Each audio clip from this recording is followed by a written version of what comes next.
Saat parti pahlawan tiba di lantai 4 Menara Beria, pahlawan itu benar-benar terkejut. Sang putri yang seharusnya ia selamatkan kini menjadi salah satu dari 4 raja iblis surgawi. Sang putri kemudian mengeluarkan sihir roh tingkat tertinggi, siap untuk menghancurkannya. Sang pahlawan benar-benar bingung karena mantra itu tidak bisa digunakan jika dia sedang dikendalikan. Saat itulah ia menyadari bahwa para orc pool, longsoran salju, serangan malam hari, menara yang tersembunyi di lembah, meriam mana di lantai 1 dan lantai 2 serta 3 yang kosong, semuanya diatur untuk menghancurkannya. Hal ini membuat pahlawan itu benar-benar mengamuk dan memutuskan untuk menghancurkan segalanya. Saat itulah MC kita muncul layaknya penjahat dan langsung menyerang pahlawan itu di tempat. Namun, dia menangkis serangan itu. Pahlawan itu kemudian bergerak ke belakang sang elf dan menyerap vitalitasnya untuk ditukar dengan mana. Ini membuat MC kita tertawa melihat betapa rendahnya sang pahlawan telah jatuh. Dia memanggil Gordon, dan pergelangan tangan Helen terpotong dalam sekejap. Bahkan sebelum Helen sempat mengerti apa yang terjadi, Burger mengangkat bola energi iblis yang besar, siap menghancurkannya, tapi bukan di sini ceritanya dimulai.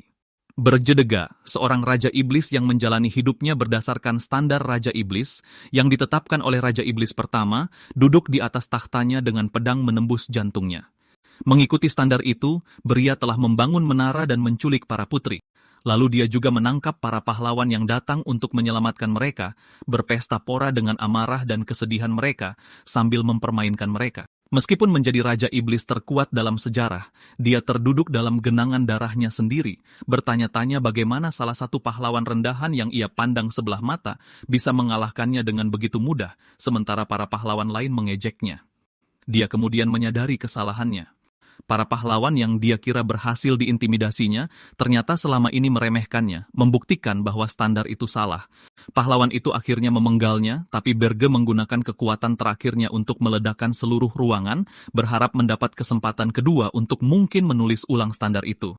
Berge tiba-tiba mendengar seseorang memanggil namanya, dan ketika dia membuka mata, dia mendapati dirinya berdiri di sebuah aula yang penuh dengan siswa seperti dirinya. Saat dia bertanya-tanya apa yang sebenarnya terjadi, dia mendengar namanya dipanggil lagi. Dia kemudian sadar bahwa dia dipanggil ke atas panggung untuk menerima penghargaan. Ketika dia sampai di panggung, dia diberi lencana merah yang biasanya diberikan kepada siswa yang lulus dari Akademi Militer Raja Iblis. Pada saat itulah dia menyadari bahwa dia berada di upacara kelulusannya yang terjadi 15 tahun yang lalu. Dia telah bereinkarnasi. Tak lama kemudian, semua siswa yang lulus diundang ke atas panggung. Dan sebagai siswa lulusan terbaik, Burgea terpilih untuk membacakan standar Raja Iblis. Berdiri di hadapan seluruh akademi, Burgea teringat bagaimana seluruh kerajaan iblis dipermalukan oleh para pahlawan yang ia tangkap saat ia dengan ketat mengikuti aturan kerajaan. Pada titik itu, dia memutuskan bahwa dia tidak akan pernah membuat kesalahan yang sama dengan bersumpah untuk mematuhi sekelompok aturan yang pada akhirnya akan menyebabkan kejatuhannya. Yang mengejutkan semua orang, Burgi menyatakan di depan seluruh sekolah bahwa dia tidak akan pernah mengabdikan dirinya pada sesuatu yang begitu bodoh. Dia kemudian terus menghina standar itu, menyebutnya sampah. Seluruh staf dan siswa hanya berdiri di sana dengan tak percaya, bertanya-tanya bagaimana Berge, siswa paling berkelakuan baik, bisa melakukan pengkhianatan seperti itu. Sebagai akibat dari penghujatannya, Berge diadili di hadapan semua iblis penting di negeri itu. Untuk tingkat pengkhianatan seperti itu, Berge seharusnya dieksekusi di tempat. Tetapi mempertimbangkan perilakunya yang teladan sebelumnya dan bakatnya yang luar biasa, dia diberi kesempatan lain untuk menebus dirinya. Sang Adipati Agung memerintahkannya untuk menarik kembali pernyataannya dan meminta maaf kepada seluruh alam iblis, atau dia akan diusir ke Arin. Arin adalah dimensi di luar kerajaan tempat para raja iblis mati berbondong-bondong. Itu bisa juga dianggap sebagai hukuman mati. Selama persidangan, beberapa iblis tingkat tinggi lainnya memprotes bahwa tingkat pelanggaran yang dilakukannya bahkan tidak pantas diberi kesempatan kedua. Sementara Sang Adipati Agung mengharapkan permintaan maaf yang tulus, Verges dengan berani menyuruhnya untuk mengirimnya ke Aren, dan dari sana, dia akan bisa membuktikan klaimnya bahwa standar itu hanyalah sampah. Seluruh ruangan menjadi gempar, dan karena marah, Sang Adipati Agung segera membuat pengumuman. Berge dikirim ke Aren dan diusir dari negeri itu. Sebagai hukuman, semua hak istimewa yang seharusnya diberikan kepadanya sebagai Raja Iblis Puncak dicabut dan dia dikirim ke negeri itu tanpa pengawal. Saat Bergi jatuh perlahan ke daratan Aaren, tempat manusia tinggal, dia bertanya-tanya bagaimana rasanya hidup di sekitar orang-orang yang membunuhnya di kehidupan sebelumnya. Dia menyadari bahwa dia terlalu sombong saat mencoba menaklukkan Eren, dan itulah yang membuatnya kehilangan nyawanya. Berkat sayap iblisnya, Berge mendarat dengan selamat di Gunung Es. Kali ini dia bertekad untuk tidak membiarkan kesalahan masa lalunya menghantuinya lagi saat dia menaklukkan negeri itu untuk selamanya. Sementara itu, di Kerajaan Iblis, sudah menjadi kebiasaan bagi lulusan terbaik dari Akademi Iblis untuk melayani Iblis puncak dari Akademi Militer Raja Iblis. Gordon Dirich, lulusan terbaik Akademi Iblis, menganggapnya sebagai suatu kehormatan untuk melayani Berge. Sebelum upacara kelulusan, dia dan iblis-iblis lulusan terbaik lainnya berkumpul untuk membahas betapa beruntungnya dia ditugaskan pada iblis sekuat Berge. Berge kebetulan berasal dari garis keturunan naga iblis langka, menjadikannya seorang jenius sekali seumur hidup yang akan dikenang dalam sejarah. Menyaksikannya menghina standar iblis benar-benar menghancurkan harapan mereka. Meskipun ada penghujatan itu, Gordon tetap memutuskan untuk melayani Berjai bahkan di Aurin. Ketika dia tiba, Berge terkejut melihatnya, karena dia diberitahu tidak akan mendapatkan bantuan apapun. Saat dia mencoba menyambutnya, Gordon memarahinya, menanyakan mengapa dia memilih untuk mempermalukan seluruh kerajaan dengan cara seperti itu. Berge hanya berdiri di sana, bertanya-tanya mengapa Gordon, yang tampaknya begitu tenang saat melayaninya di kehidupan sebelumnya, benar-benar marah besar di depannya. Dia mempertimbangkan untuk memberitahunya tentang regresinya, tetapi sadar itu hanya akan membuatnya tampak gila, jadi dia memutuskan untuk menyimpannya sendiri. Setelah menenangkan diri, Gordon meminta maaf atas tindakannya yang tidak terkendali, menyatakan bahwa dia akan memenuhi tugasnya dan tetap melayani Berge. Menurut standar Raja Iblis, aturan pertama adalah setiap Raja Iblis harus membangun sebuah menara. Namun menara itu tidak boleh dibangun di lingkungan yang terlalu ekstrem, agar para pahlawan mudah menemukannya. Mengingat mereka saat ini berada di daerah badai, Gordon menyarankan agar mereka pindah ke tempat lain, karena akan sulit bagi manusia untuk sampai ke sana. Dia menambahkan bahwa monster tinggal di daerah itu, jadi manusia secara alami tidak akan mau pergi ke sana. Tapi Berji, yang punya rencananya sendiri, menyatakan bahwa disinilah tepatnya dia akan membangun menaranya. Setelah itu, dia menanam benih menara di tanah dan memberinya sedikit darahnya agar bisa tumbuh. Gordon yang memperhatikannya bertanya bagaimana dia bisa dengan mudah membuang harga dirinya sebagai Raja Iblis, tetapi Berge hanya menjawab bahwa standar itu sampah, terutama di Auren. Benih itu tiba-tiba mendapatkan kesadaran saat perlahan-lahan menilai tingkat kekuatan penggunanya. Setelah mengidentifikasi Berge sebagai iblis langka yang kuat, benih itu menjulang ke langit, membangun menara raksasa. Saat menara dibangun, Berge menyadari bahwa alasan iblis terus mati di Aurain pastilah karena manusia mengetahui mekanisme pembuatan menara mereka setelah menghancurkan begitu banyak menara. Mereka mungkin kemudian menggunakan pengetahuan tentang standar itu untuk melawan para iblis. Ketika menara selesai dibangun, mereka berdua masuk dan menuju ruang takhta. Dalam perjalanan, Gordon bertanya-tanya mengapa menara itu kosong karena menara normal seharusnya penuh dengan iblis penjaga dan monster. Dia kemudian ingat bahwa hak istimewa Burge dicabut, jadi dia tidak akan mendapatkan bantuan apapun dari kerajaan iblis. Mereka sampai di ruang takhta di lantai 5, dan saat Burge melangkah menuju takhtanya, Gordon menghentikannya untuk mengingatkannya tentang aturan kedua dari standar itu. Aturan itu menyatakan bahwa Raja Iblis harus menculik seorang pangeran atau putri, lebih disukai yang dekat dengan takhta, karena mereka menghasilkan lebih banyak energi iblis. Gordon memberitahu Bergi tentang kerajaan terdekat dari pegunungan, berharap dia akan menculik putri dengan peringkat suksesi tertinggi agar bisa menyerap amarah kerajaan mereka dan menggunakannya untuk tumbuh dengan cepat. Yang mengejutkannya, Burgir setuju untuk mengikuti aturan itu, tetapi menyatakan bahwa dia sudah punya seorang putri yang akan diculik. Meskipun Gordon bersikeras untuk membantu, Burgir menyuruhnya untuk tetap tinggal dan menjaga menara. Dia kemudian berangkat untuk menculik putri yang paling tidak menonjol dari kerajaan terjauh dari menara, putri ke-13 dari kerajaan Hilduran. Ketika Berge sampai di kerajaan dan menemukan sang putri, dia memberitahukan niatnya untuk menculiknya. Yang mengejutkannya, sang putri hanya bertanya apakah dia yakin bisa menanganinya. Merasa bingung, Berge dengan berani menjawab bahwa dia adalah Raja Iblis, jadi dia pasti bisa menanganinya. Sang putri kemudian menyerahkan diri dengan mudah, memintanya untuk membawanya. Pada titik ini, Bergi bahkan lebih terkejut. Dia bertanya apakah sang putri diam-diam merencanakan sesuatu, dan dia menjawab bahwa dia selalu berpikir nasib serupa akan menimpanya sejak dia lahir. Dia memperingatkannya bahwa dia tidak akan lengah, Tetapi sang putri memintanya untuk tenang, menyatakan bahwa tidak mungkin dia tahu sebelumnya bahwa dia akan datang pada hari itu. Berger kemudian setuju dan membawanya pergi bersamanya. Ketika dia tiba kembali di menaranya, dia menyerahkannya kepada Gordon yang masih sangat kesal dengan pilihannya. Dia meminta Gordon untuk membawanya ke lantai 4, dan Gordon cukup terkejut karena dia mengira sang putri akan dikurung di penjara. Berger kemudian memberitahunya bahwa sang putri tidak menunjukkan perlawanan sama sekali, jadi dia ingin memberinya sedikit kelonggaran juga.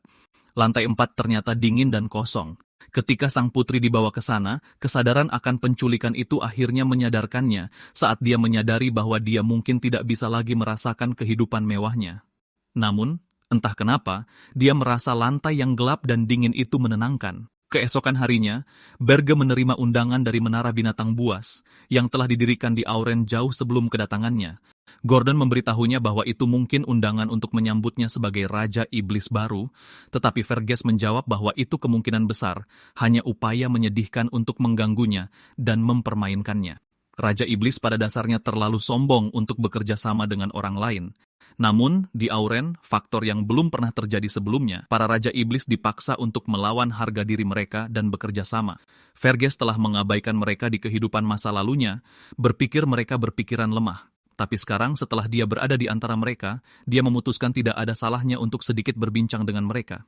Kemudian, ketika mereka tiba di Menara Binatang Buas, mereka bertemu dengan iblis seperti serigala yang memperkenalkan dirinya sebagai Drakson, Raja Iblis Binatang Buas. Drakson mengklaim telah berkuasa di sekitarnya selama 70 tahun, bertanya apakah Berge adalah Raja Iblis baru sambil mencoba mengintimidasinya. Dia mengungkit seluruh masalah ejekan Berge, tetapi Berge membentak balik bertanya apakah dia di sini untuk mengolok-oloknya. Tanpa menyerah, Berge dengan sangat kasar memintanya untuk langsung ke intinya. Drakson kemudian memberitahunya bahwa sang Archduke telah menginstruksikannya untuk mengawasinya sepanjang waktu. Mendengar itu, Berge sengaja mengejek sang Archduke, menyebutnya kakek tua vampir yang berisik. Drakson menjadi sangat marah ketika mendengar dia memanggil sang Archduke dengan cara seperti itu. Dia menjatuhkan sepotong besar daging yang sedang dimakannya dan meminta Berge untuk menjilatnya atau kelancangannya tidak akan dimaafkan. Berge hanya bertanya apakah dia benar-benar tidak tahu mengapa dia ada di Auren. Drakson menjawab bahwa dia diusir karena mengejek standar para Raja Iblis. Berge kemudian menginjak daging yang dijatuhkan Drakson, membuat tanah retak dalam prosesnya.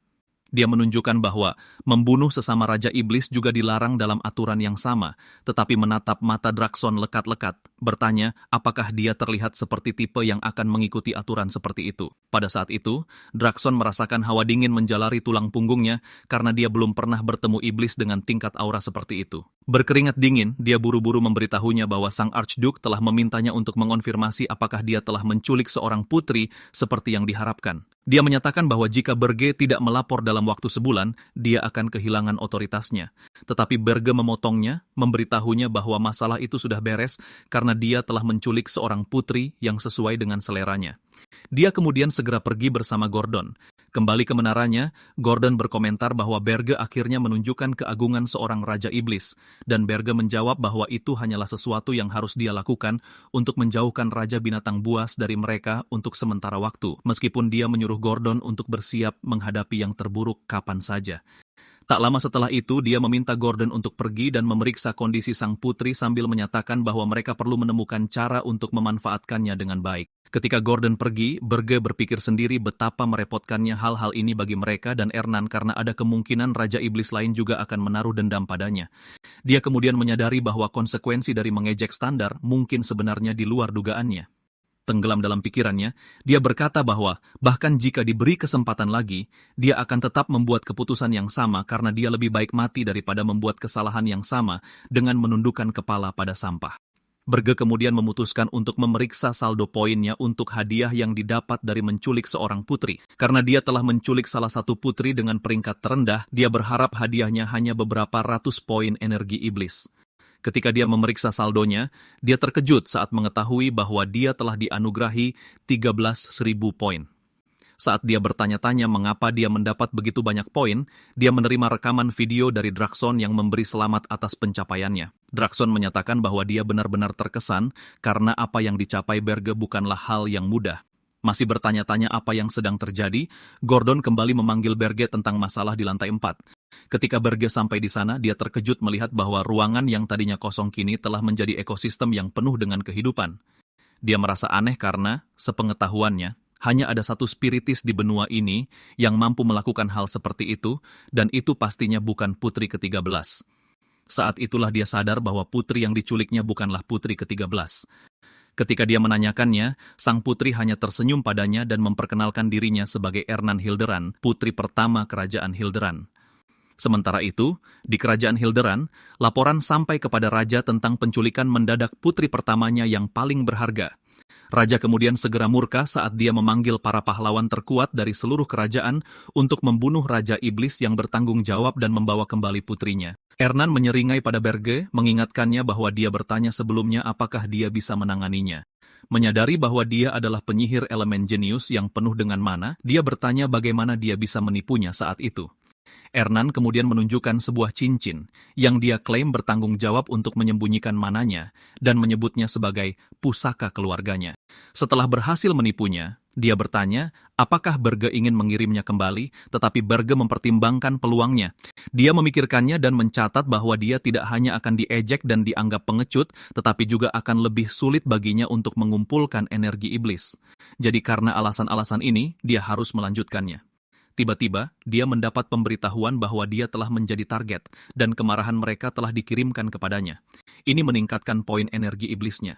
Berge kemudian memberitahu Ernan bahwa tidak ada yang berubah tidak peduli siapa dia, dan dia tetaplah sanderanya. Sementara itu, di Hilderan, Raja berteriak pada anak buahnya untuk membunuh Raja Iblis dan membawa kembali putrinya. Mereka mencoba menenangkannya karena mereka bahkan tidak tahu siapa yang mereka hadapi. Mereka juga menyuruhnya menunggu sementara patroli mereka kembali dengan info, tetapi penguasa yang murka itu berteriak agar mereka bergegas dan mencari tahu. Saat dia meneriaki mereka, mengatakan mereka tidak melakukan apa-apa, penasihat kerajaannya memberitahunya ada sesuatu yang aneh. Dia memberitahu raja bahwa Raja Iblis nafsu baru-baru ini menculik pangeran dari negara lain, dan itu membawa kemarahan banyak orang yang menyebabkan kematiannya di tangan para pahlawan. Meskipun situasinya seperti itu, Raja Iblis lain muncul entah dari mana untuk menculik Ernan. Semua orang memproses apa artinya itu, dan Raja berkata Raja Iblis itu pastilah yang baru. Beberapa detik kemudian, seorang penjaga melaporkan bahwa mereka telah menemukan jejak sihir teleportasi yang menuju ke utara, dan tujuan yang diperkirakan adalah pegunungan Urgest. Terkejut, Raja menyadari betapa jauhnya tempat itu dari kerajaan mereka. Kembali di Kastil Berge, Gordon memberitahu Berge bahwa pasukan Hilderan akan segera tiba, dan dia bertanya pada Berge apakah mereka tidak akan terlalu berat untuk dia tangani. Yang mengejutkannya, Berge tersenyum dan memberitahunya untuk tidak khawatir karena kerajaan Hilderan tidak akan bisa muncul. Dia menjelaskan dengan mengatakan bahwa menaranya berada di ujung benua utara yang merupakan tempat terjauh dari kerajaan Hilderan. Karena itu, semua negara yang terletak di antara mereka tidak bisa membiarkan pasukan Hilderan lewat. Karena tidak punya pilihan lain, mereka akan terpaksa menyewa Guild Pahlawan. Seperti yang telah diprediksi Berge, Raja Hilderan menghubungi Guild Pahlawan untuk meminta bantuan. Kemudian di Guild, banyak pahlawan mengetahui bahwa Putri Ernan telah diculik. Tetapi setelah melihat bahwa tujuannya adalah Ergast, mereka menolaknya karena tempat itu dikenal penuh dengan monster mengerikan. Beberapa tidak peduli sama sekali, dan mereka tidak keberatan jika Raja Hilderan menderita. Berge menjelaskan strategi sempurnanya kepada Gordon dengan memberitahunya bahwa Guild Pahlawan tidak akan bergeming karena mereka peduli pada uang dan tidak akan mau mempertaruhkan nyawa mereka dengan pergi ke tempat berbahaya. Dia menegaskan bahwa itulah alasan dia membangun menara di Urgist. Gordon terkejut dengan pengetahuan Berge, dan dia bahkan bertanya-tanya apakah Berge pernah ke Auren sebelumnya. Beberapa saat kemudian, Raja menjadi marah setelah mengetahui bahwa tidak ada pahlawan yang mau mengambil pekerjaan untuk menyelamatkan putrinya. Selama waktu itu, Berge membuat rencana, karena tahu akan butuh waktu bagi Raja untuk membentuk guild yang layak untuk mengejarnya. Dia memeriksa jendela statusnya dan melihat bahwa dia tidak memiliki energi iblis yang cukup untuk menghadapi seluruh pasukan pahlawan. Dia mengingat kembali rasa takut saat mengenang para pahlawan di masa lalu yang membunuhnya.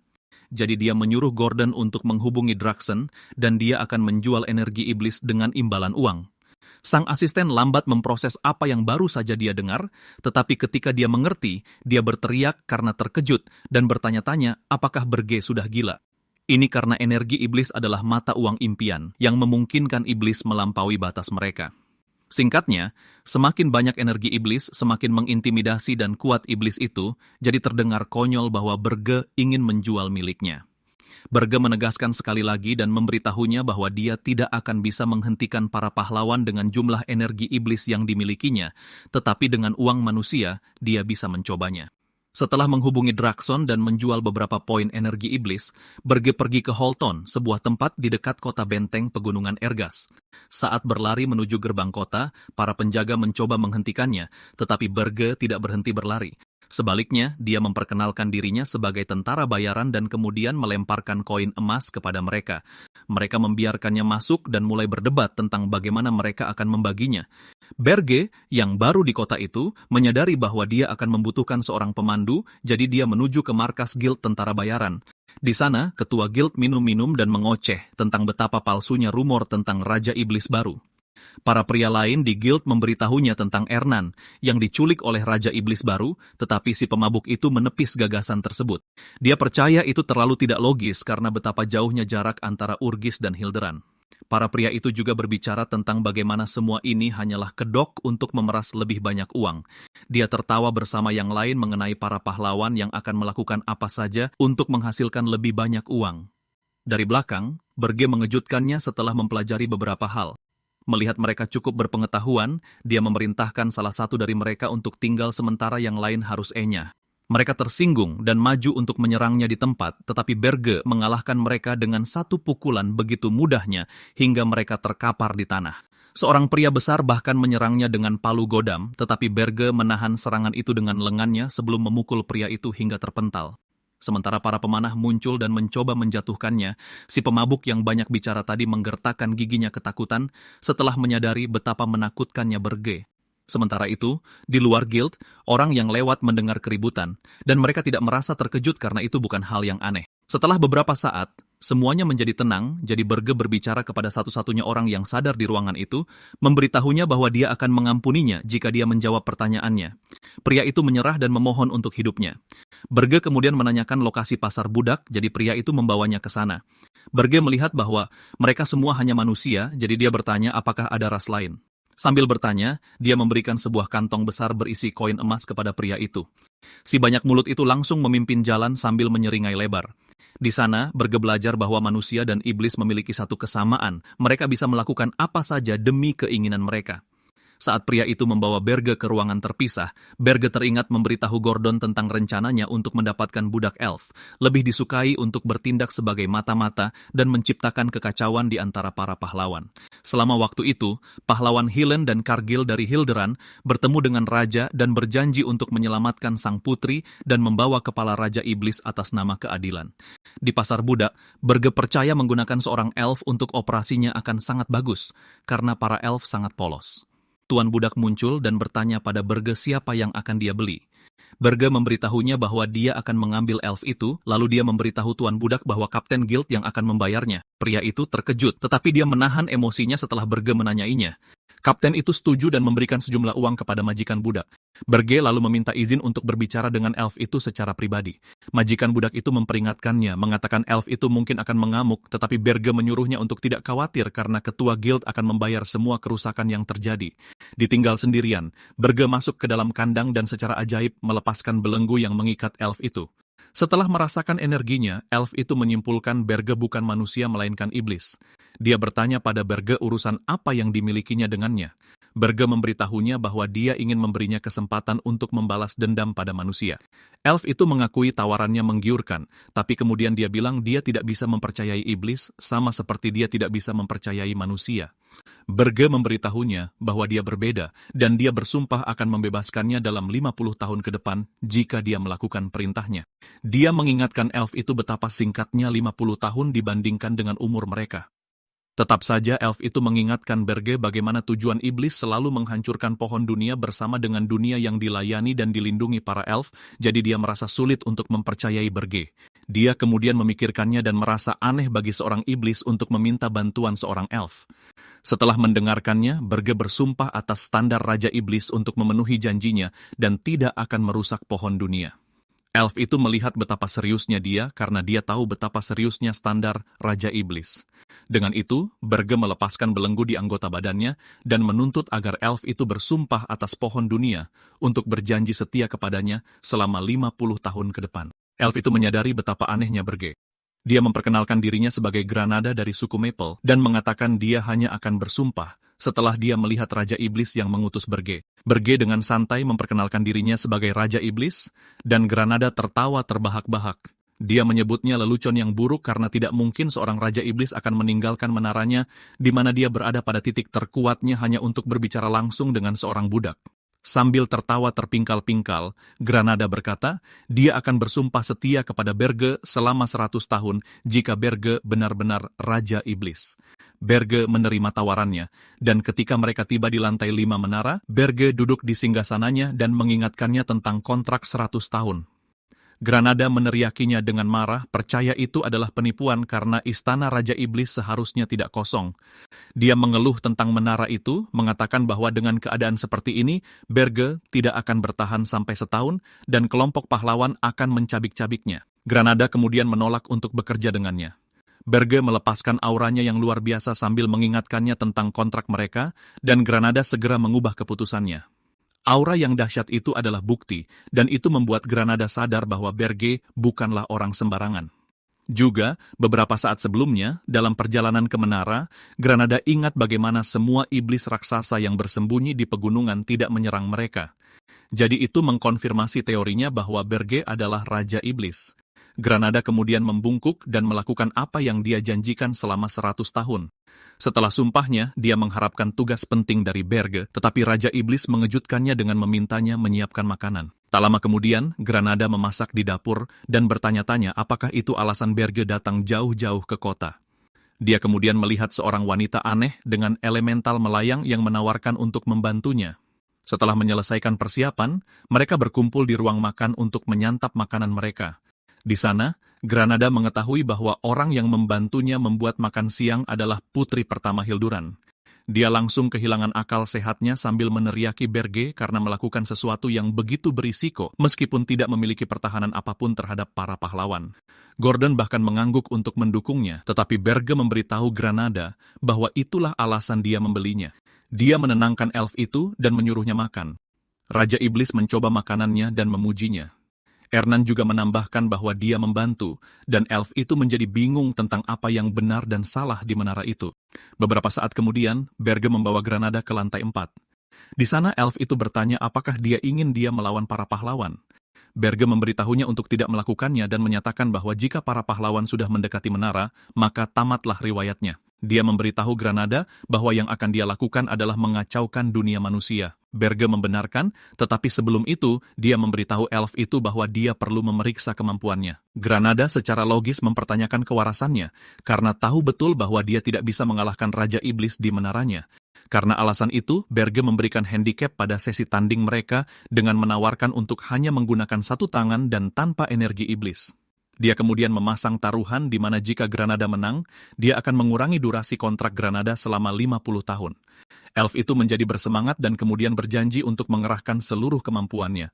Dia langsung menyerang, mendorong Berge mundur dengan serangan tajamnya. Berge menangkis dan menghindari serangannya sambil mencatat bahwa gerakan Granada masih bagus meskipun telah diperbudak untuk waktu yang lama. Dia kemudian bertanya, apakah Granada menyerap mana di sekitarnya untuk meningkatkan kemampuan fisiknya. Dia menyebutnya gaya yang cocok untuk seorang elf. Granada kemudian memberitahunya bahwa tidak ada elf biasa yang bisa melakukan aksi berikutnya. Dia membuat segel tangan dan memperkuat lengannya dengan bebatuan. Dia kemudian mengikat kaki Berge dengan tanaman merambat dan menerjangnya, berteriak bahwa dia tidak terjaga. Sial baginya, keadaan tidak berjalan seperti yang diharapkannya karena Berge mengingatkannya bahwa dia sedang melawan Raja Iblis. Dia berjanji tidak akan menggunakan energi iblis dan akan mencoba yang terbaik untuk mengendalikan kekuatannya agar tidak membunuh Granada. Granada dihajar habis-habisan meskipun ada handicap. Kemudian, Berge mengunjungi tentara bayaran Red Hawk dan Kapten Guild menjilatnya. Tentara bayaran lain yang terluka menyaksikan dengan putus asa saat pemimpin mereka bertindak di hadapan orang yang membuat mereka dalam keadaan menyedihkan ini. Tiba-tiba, Berge melemparkan sekantong koin emas ke arah mereka, mengatakan itu adalah uang muka mereka, dan suasana hati para pria itu berubah 180 derajat. Mereka ikut pemimpin mereka memujinya, yang membuat pria itu bertanya-tanya apakah dia harus mencari tim baru. Setelah itu, Berge memberitahu mereka bahwa dia akan menambahkan anggota baru ke tim mereka. Kapten itu langsung setuju, tetapi anak buahnya mencoba menghentikannya. Tetapi begitu mereka melihat Granada, yang tampaknya dalam kondisi yang lebih menyedihkan daripada mereka, mereka menangis untuknya dan menerimanya sebagai rekan mereka. Berge hanya mengamati mereka sambil mencatat bahwa, meskipun mereka bertingkah biasa-biasa saja, mereka sangat kompeten. Berge menghitung dan tahu bahwa Helen, pahlawan Hilduran yang mengalahkan Raja Iblis Nafsu, akan segera datang, jadi Berge memerintahkan tentara bayaran Red Hawk untuk menyelidiki Helen. Setelah kembali ke menara, Berge menyadari sudah waktunya untuk menjadi lebih kuat. Biasanya poin energi iblis dapat digunakan untuk memperkuat menara atau Raja Iblis itu sendiri. Tetapi karena Berge telah menjual semua poinnya, satu-satunya cara baginya untuk menjadi lebih kuat adalah dengan menggunakan bunga roh. Itu adalah kristal mana yang tumbuh setelah menyerap mana alam, dan begitu dikonsumsi, itu akan memberikan peningkatan kekuatan yang luar biasa. Dalam keadaan normal, alam telah dirusak oleh manusia, tetapi pegunungan Urgis adalah tempat yang dipenuhi monster kuat. Jadi bunga roh di sekitar tempat itu pasti telah menghabiskan waktu bertahun-tahun secara alami menyerap mana alam. Akibatnya, energi bunga itu menjadi sangat murni. Berge kemudian berangkat untuk mencari beberapa bunga roh, tetapi Gordon menghentikannya dan mengingatkannya bahwa itu berisiko dan sulit ditemukan karena monster akan menyerangnya begitu mereka melihat celah. Berge memberitahunya bahwa dia dapat dengan mudah mengatasi monster-monster itu, tetapi dia mencatat bahwa menemukan bunga roh akan sulit kecuali mereka memiliki pendeteksi mana. Kebetulan, mereka mendengar ketukan di pintu dan melihat Ernan bertanya apakah mereka sibuk. Sebuah ide segera muncul di benak Berge, jadi dia membawanya keluar dari menara bersamanya. Ketika mereka meninggalkan tempat itu, dia bersorak, mengatakan dia bosan akhir-akhir ini. Dia kemudian menyuruh Berge untuk menepati janjinya untuk membiarkannya mendekorasi lantai 4 sesukanya jika dia berhasil menemukan apa yang dia cari. Dia setuju sambil bertanya-tanya apa maksudnya karena dia sudah mendekorasi tempat itu. Saat dia bersyukur telah mengetuk pintu mereka, Berge merangkulnya dan kemudian terbang tinggi ke udara. Awalnya, Ernan berteriak sekuat tenaga, tetapi setelah beberapa detik, dia membuka matanya dan melihat betapa luasnya dunia ini. Dia terkesan karena dia tidak pernah bisa melihatnya karena dia selalu dikurung di kerajaannya, berlatih dan belajar. Dia selalu berpikir itulah yang akan dia lakukan sampai mati, tapi disinilah dia memandang ke atas pegunungan. Dengan gembira, dia bertanya pada Berge apakah dia tahu bahwa dia adalah satu-satunya manusia yang terbang di atas pegunungan Urgist. Berge tidak peduli dan dia memanggilnya putri, tetapi dia menyuruhnya untuk memanggilnya dengan namanya. Berge berhenti sejenak, lalu dia mengangkatnya dengan tangannya dan mengingatkannya bahwa dia adalah seorang sandera, jadi dia tidak boleh terbawa suasana. Setelah mengancam akan mengurungnya di penjara bawah tanah, Ernan menurut dan kemudian mengirim roh-rohnya untuk mencari bunga roh. Berge percaya akan butuh waktu bagi para arwah untuk menemukan bunga roh karena betapa luasnya pegunungan itu, tetapi dia bersyukur karena mereka akan jauh lebih cepat darinya dan Gordon. Yang mengejutkannya, roh-roh itu kembali lebih cepat dari yang diperkirakan, dan Ernan memberitahunya bahwa mereka telah menemukannya. Ketika mereka sampai di sana, mereka melihat bunga roh itu dijaga oleh orc murni. Berge mencoba bertindak sopan dengan memerintahkan mereka untuk mematuhinya dan menyerahkan bunga itu, tetapi para monster menolak karena tahu betul bahwa dia adalah Raja Iblis. Berge menyadari bahwa logika tidak berhasil pada makhluk seperti kera itu, jadi dia memutuskan untuk bertarung dengan mereka. Dia membakar mereka sampai garing dengan api gelapnya, dan itu mengejutkan Ernan betapa kuatnya dia. Menjelang malam, Berge telah berhasil mengalahkan para orcs. Dengan menyingkirnya mereka, Ernan menatap bunga roh itu dengan saksama, mencatat betapa murninya mana bunga itu. Berge memarahinya untuk tidak menginginkannya, dan dia mengambil tanaman itu. Dia kemudian memberitahunya bahwa dia boleh memiliki satu jika dia menemukan lebih banyak. Sayangnya, mereka tidak menemukan yang lain, jadi Berge membawanya kembali ke menara. Di menara, Berge mengamati bunga roh itu dan mencatat bahwa Ernan lebih mampu dari yang dia duga. Tiba-tiba, Gordon memberitahunya bahwa dia telah menerima pesan dari Granada. Dia terlihat muram saat memberitahu Berge bahwa Granada mengatakan Helen telah bekerja sama dengan 32 pahlawan lain dan mereka telah berangkat dari ibu kota Hildaren. Dia mengatakan mereka tidak langsung menuju Ergas, tetapi mereka membentuk kelompok dan menyelesaikan misi penduduk desa. Dengan begitu mereka akan menjadi lebih kuat dalam perjalanan ke Ergas. Dia menunjukkan pada Berge rencana yang telah dia siapkan untuk perjalanan para pahlawan, tetapi Berge mengejutkannya dengan menolak rencana itu. Dia memberitahu Gordon bahwa mereka tidak akan mengirim monster atau gangguan pada perjalanan para pahlawan, karena gangguan setengah matang hanya akan membuat pahlawan lebih kuat. Dia kemudian memerintahkan Gordon untuk memberitahu Granada agar para tentara bayaran ikut dalam perjalanan para pahlawan dan membangun kepercayaan mereka dengan membantu mereka. Gordon memberitahunya bahwa dia tidak mengikuti standar lagi. Khawatir, dia mengingatkan Berge bahwa mereka tidak bisa menghentikan para pahlawan dengan menara mereka saat ini, tetapi Berge menyuruhnya untuk tidak khawatir. Dia bilang dia akan memperkuat menara dengan seorang kurcaci. Pada titik ini, Gordon kehilangan kesabarannya karena baginya, Berge hanya memilih ras alih-alih memikirkan cara untuk membantu mereka memerangi pasukan pahlawan. Dia berteriak pada Berge, mengatakan mereka akan menjadi bahan tertawaan jika melihat seorang kurcaci di menara mereka. Berge menatapnya dengan serius sambil menggunakan sihir gelapnya, dan itu memaksa Gordon untuk diam. Berge kemudian mengoreksi dirinya sendiri,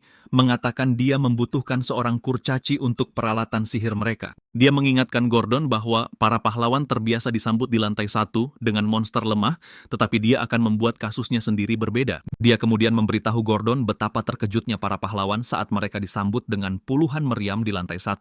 Gordon memikirkannya sejenak, tetapi kemudian mengatakan itu jauh dari standar. Dia melihat ke takhta lagi dan melihat Berge telah terbang pergi, jadi dia panik percaya bahwa Raja Iblis mungkin akan menculik orang lain. Sementara itu di Wolfnir, kota bawah tanah para kurcaci, pandai besi kurcaci terbaik, Logger Friedrich, adalah target Berge berikutnya. Setibanya di Wolfnir, Berge mengamati tempat itu sambil mencatat bahwa ini adalah pertama kalinya dia mengunjungi Wolfnir, meskipun dia telah melawan banyak kurcaci di kehidupan masa lalunya. Menyamar dengan baik sebagai manusia, dia pergi ke penginapan terdekat dan menawarkan beberapa koin kepada penjaga penginapan sebelum menanyakan tempat terbaik untuk dibuatkan senjata terbaik untuknya. Kurcaci itu segera mengambil koin dan memuji Berge karena tahu betapa serakahnya kaum mereka. Dia kemudian menginstruksikan Berge untuk menuju ke lantai terendah yang ditemukan di lubang di tengah kota, dan dia akan menemukan Logger, pandai besi terbaik di kota itu.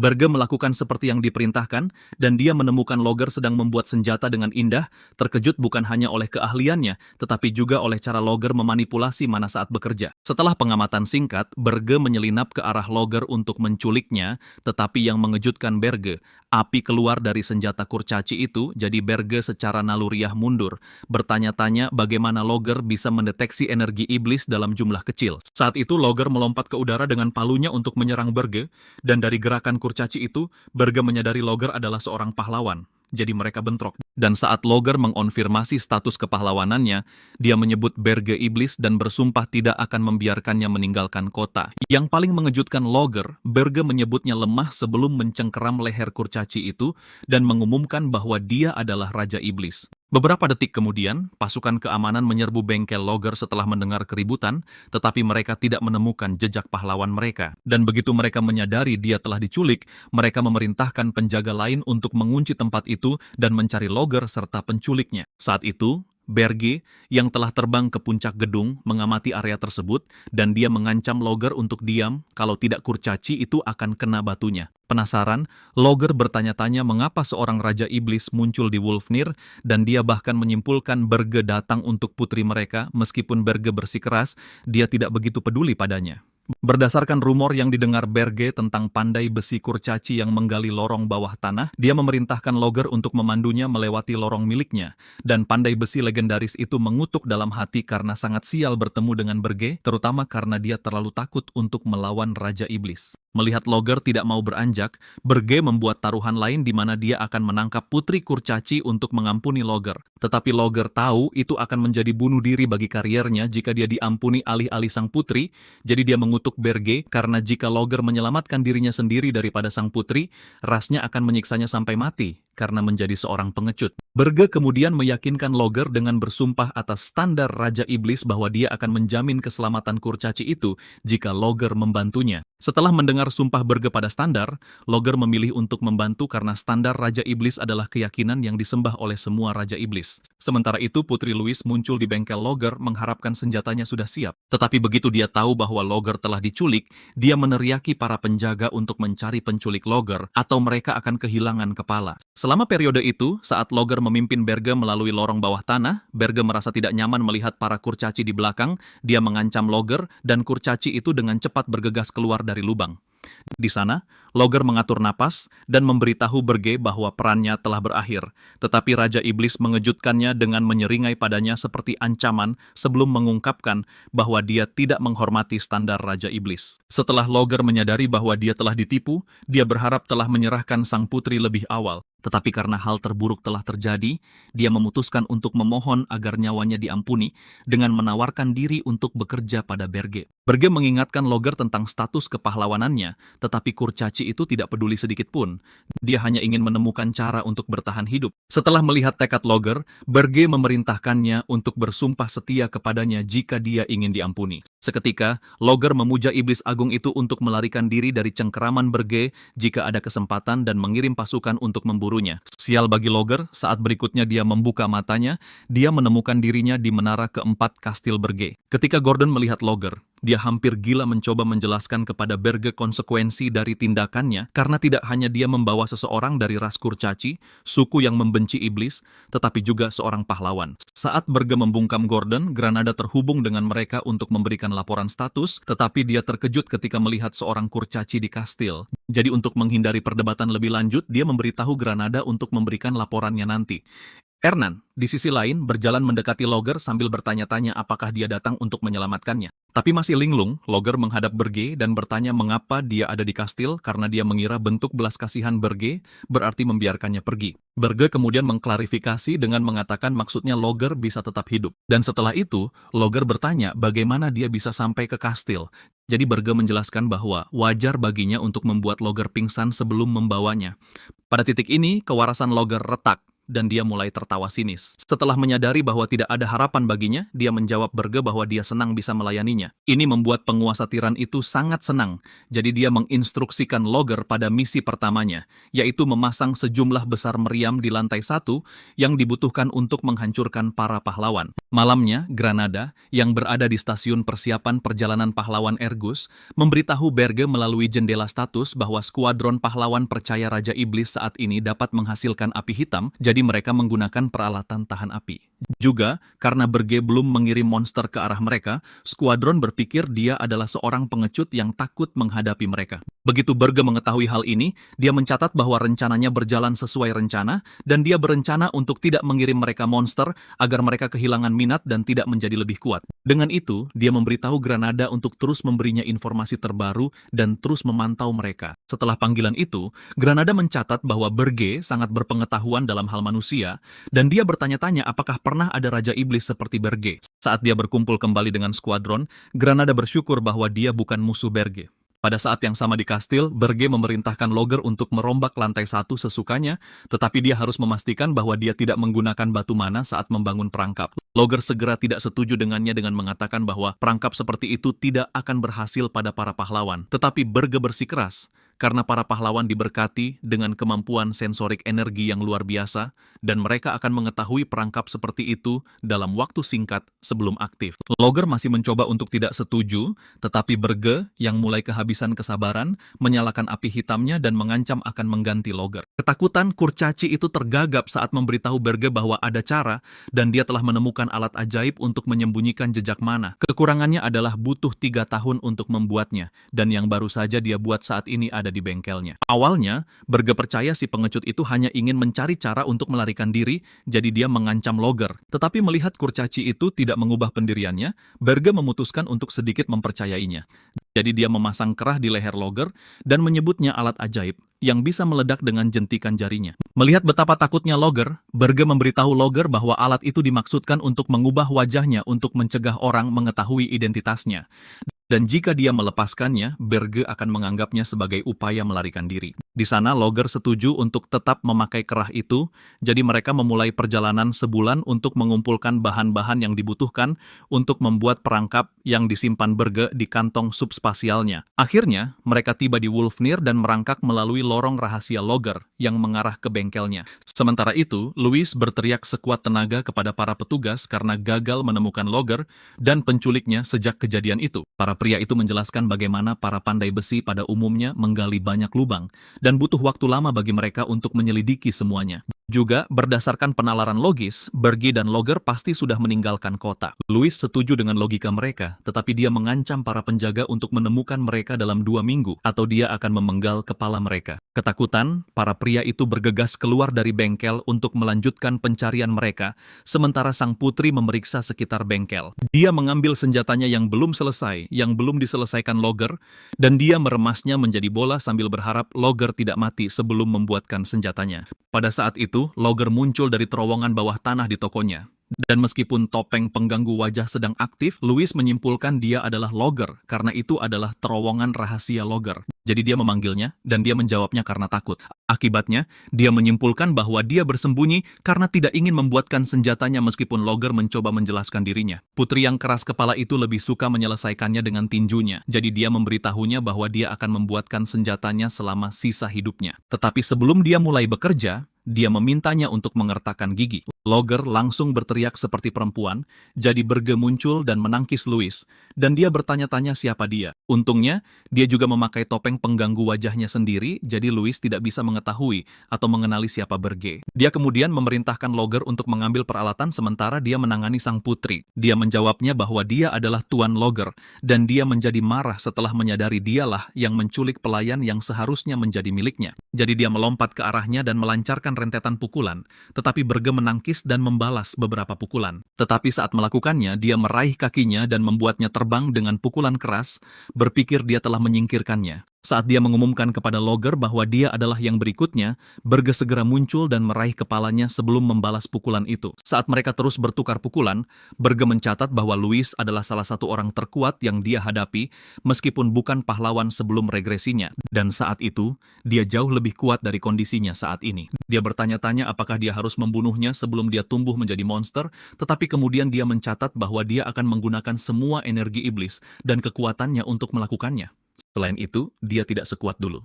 Dan karena dia baru menunjukkan sedikit kemampuannya, dia mungkin akan tertangkap jika terus begini, jadi mereka harus segera menyelesaikannya. Setelah didorong ke sisi Logger, Berge melihat Phantom Mana, senjata besar yang dibuat Logger untuk menyembunyikan jejak mana. Begitu dia melihat Logger belum selesai membongkarnya, dia mengancam kurcaci itu dan memerintahkannya untuk menyelesaikannya dalam 1 menit. Louis melompat ke arah mereka seperti iblis dari neraka. Dan pada saat itu, Berge menakuti Logger dengan mengatakan bahwa dia akan meninggalkannya jika terpaksa. Ini membuat sang pandai besi ketakutan, jadi dia mempercepat pekerjaannya.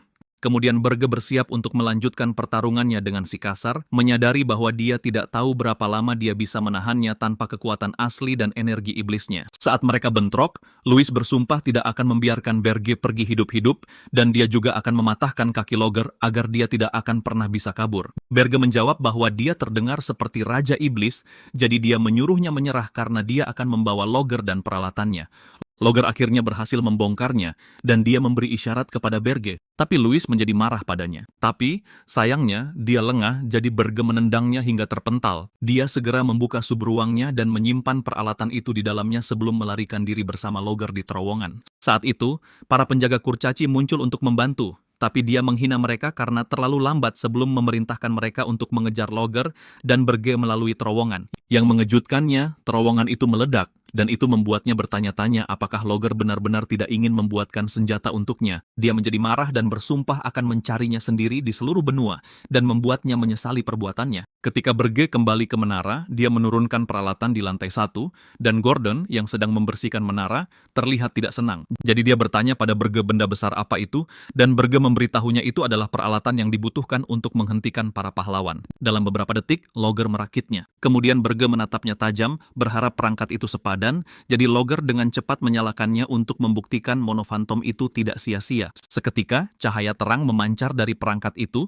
dan Berge mendapat notifikasi di mana dia bisa menyinkronkan senjata dengan menara, meskipun akan memakan biaya 10.000 poin. Meskipun dia hanya memiliki sedikit lebih dari jumlah itu, Berge mengaktifkan sinkronisasi, dan seketika, perangkat itu mengenali Berge sebagai tuannya sebelum beralih dari menggunakan mana menjadi energi iblis. Berge mencoba bertanya pada Logger apa yang baru saja terjadi, tetapi kurcaci itu dengan bersemangat menyangkal terlibat, dan dia menyebut perkembangan terakhir ini sebagai penemuan abad ini. Melihat Logger tidak tahu apa-apa tentang itu, Berge berjalan keluar dari kastil, dan dia memerintahkan Ernan untuk mencoba menggunakan mantra apapun. Setelah diberi izin, dia menciptakan kombinasi elemen dalam skala yang sangat besar, dan ini membuat Gordon kesal yang baru saja selesai membersihkan lantai. Saat Gordon mencoba menghentikan Ernan, Berge terkejut bahwa mantra berkaliber tinggi seperti itu, yang seharusnya bisa dirasakan bahkan dari menara luar, tidak terdeteksi. Bukan hanya itu, tapi dia tidak bisa melihat atau merasakan kehadiran siapapun di menara. Berge kemudian memutuskan untuk menggunakan perangkat fantom sihir dengan memanipulasi menara, dan yang mengejutkannya, dia benar-benar menghapus keberadaan menara itu. Dia kemudian mengembalikannya dan menyadari bahwa dia punya kemampuan baru yang bisa dia gunakan untuk menipu para pahlawan, meskipun itu menguras energi iblisnya. Kemudian ketika dia kembali ke kastil, dia melihat Logger bertingkah seperti iblis yang ingin membongkar fantom sihir dan menara untuk melihat seberapa baik keduanya terhubung. Jadi dia mengizinkan Logger dengan syarat itu terjadi tepat setelah senjata itu berhasil membunuh para pahlawan. Saat Logger bersemangat dan berdoa untuk kejatuhan para pahlawan, Berge memberitahu Ernan bahwa dia harus menghadapi para pahlawan yang akan datang ke lantai 4. Itu mengejutkannya mengingat dia seorang putri, tetapi saat dia mengingatkannya bahwa dia adalah seorang spiritis jenius yang tidak ingin kembali ke istananya, Berge berpikir tawarannya tidak masuk akal karena memintanya bertarung akan terlalu berat bagi seorang putri. Tapi Ernan mengejutkannya ketika dia mulai berbicara tentang elemen mana yang terbaik untuk digunakan melawan lawan mereka. Terkejut, Berge memberitahunya bahwa yang harus dia lakukan hanyalah mengungkapkan kepada para pahlawan bahwa dia adalah musuh mereka, dan jika semua berjalan sesuai keinginannya, dia akan mengabulkan permintaannya lagi. Ernan segera setuju dengannya, tetapi dengan syarat dia memperkenalkannya sebagai bawahannya dan bukan sebagai seorang putri. Dia langsung setuju, menganggap itu mudah dilakukan dan itu membuatnya senang. Jadi dia berpikir untuk merayu para pahlawan dengan penampilannya yang menarik, tetapi Berge menyuruhnya untuk bersikap seperti yang dia katakan sebelumnya. Kemudian, dia kembali ke tempat duduknya dan memeriksa semua persiapannya untuk memastikan semuanya beres. Tapi meski begitu, Berge menyadari bahwa bahkan dengan persiapan ini, dia tidak bisa mengurangi jumlah pahlawan lebih dari setengahnya karena jumlah mereka sekitar 200, yang berarti dia harus menjadi lebih kuat. Jadi dia mengeluarkan Hyacinth yang sekarang telah ternoda oleh energi iblis, dan dia menyadari bahwa bunga roh yang ternoda efektif melawan iblis, dan dia harus mengumpulkan lebih banyak lagi. Jadi dia berangkat bersama sang putri untuk mencari lebih banyak bunga roh, dan setelah menghabiskan hampir sepanjang hari dalam pencarian mereka tidak menemukan satu pun. Tiba-tiba, sekelompok orc pule muncul, dan Berge, yang sudah muak dengan mereka, bersiap untuk melepaskan amarahnya pada para monster, tetapi Krutu, kepala suku mereka, menyapanya dan berlutut sebelum meminta Berge untuk menerima suku mereka dan menjadikan mereka sebagai kerabatnya. Saat mereka menyatakan bahwa itu karena suku mereka telah mengkhianati dunia iblis, tetapi mereka siap untuk kembali ke jalan yang benar, Berge tidak termakan oleh omongan manis mereka. Jadi dia mengatakan bahwa mereka hanya ingin menjadi lebih kuat dengan bersekutu dengannya karena mereka lebih cocok dengan energi iblis daripada bunga roh. Menyadari bahwa mereka telah ketahuan, Krutu memerintahkan anak buahnya untuk menunjukkan kepada Berge bunga roh yang telah mereka kumpulkan. Terkesan pada para orc karena tidak hanya tahu cara berbicara dengan benar, tetapi juga pandai bernegosiasi, Berge menyindir mereka, dan mereka memberitahunya bahwa mereka telah belajar bahwa kebijaksanaan adalah satu hal yang mereka hargai lebih dari kekuatan. Merasakan kejujuran mereka, Berge mengakui bahwa dia menyukai mereka. Jadi Berge hanya menjadikan Krutu sebagai bawahannya, dan dia memerintahkan orc itu untuk menjelajahi padang salju dan memperbesar klannya demi dirinya. Dia kemudian memerintahkan Krutu untuk menunggu perintahnya, dan jika dia memenuhinya, dia akan memberi Krutu hadiah yang lebih besar dari kekuatan. Saat Berge mengakui Krutu sebagai kerabatnya dan memberinya lencananya, orc itu berubah menjadi makhluk yang lebih menakutkan. Jadi Krutu dan orc lainnya berterima kasih padanya, dan mereka bersumpah untuk mengabdikan diri padanya. Waktu berlalu, dan tidak hanya persiapan di dalam menara yang selesai, tetapi juga di luar yang dipenuhi oleh orc pule. Sekarang Berge mengantisipasi kedatangan para pahlawan, dan dia bersumpah untuk membalas mereka karena telah mempermalukannya di kehidupan sebelumnya. Tak lama kemudian, Hylen dan yang lainnya tiba di pegunungan Auren, dan mereka bersiap untuk mencari kastil Raja Iblis. Malam itu, pasukan pahlawan menetap di Holten Walk, sebuah benteng di mana tuan rumah menyiapkan perjamuan bagi anggota parti, untuk bersenang-senang sebelum mereka memulai misi besar mereka keesokan harinya. Hylen berterima kasih kepada penguasa benteng, dan pria tua itu menyebutkan betapa senangnya dia dia menjadi tuan rumah bagi mereka, karena itu akan memberinya kesempatan untuk muncul di halaman sejarah. Dia kemudian memberi isyarat pada Helen untuk memberikan pidato kepada pasukannya. Jadi dia menarik perhatian mereka, dan Helen menyapa mereka dengan memberitahu mereka untuk tidak lengah karena Raja Iblis belum mengirim monster ke arah mereka.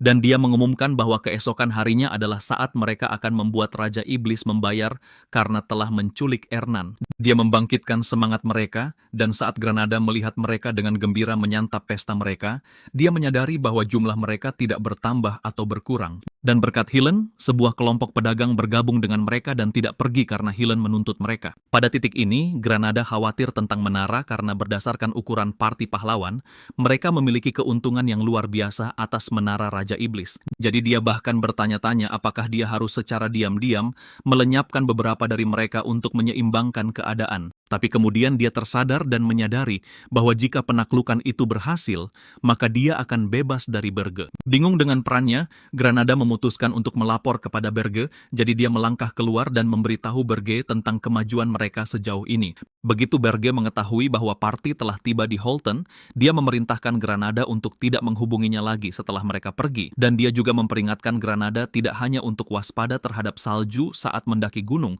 tetapi Granada juga tidak boleh lengah di malam hari. Kemudian dia harus menjauh dari pintu kastil begitu para pahlawan membukanya. Sebelum Granada bisa mendapatkan penjelasan rinci tentang peringatan itu, Helen muncul.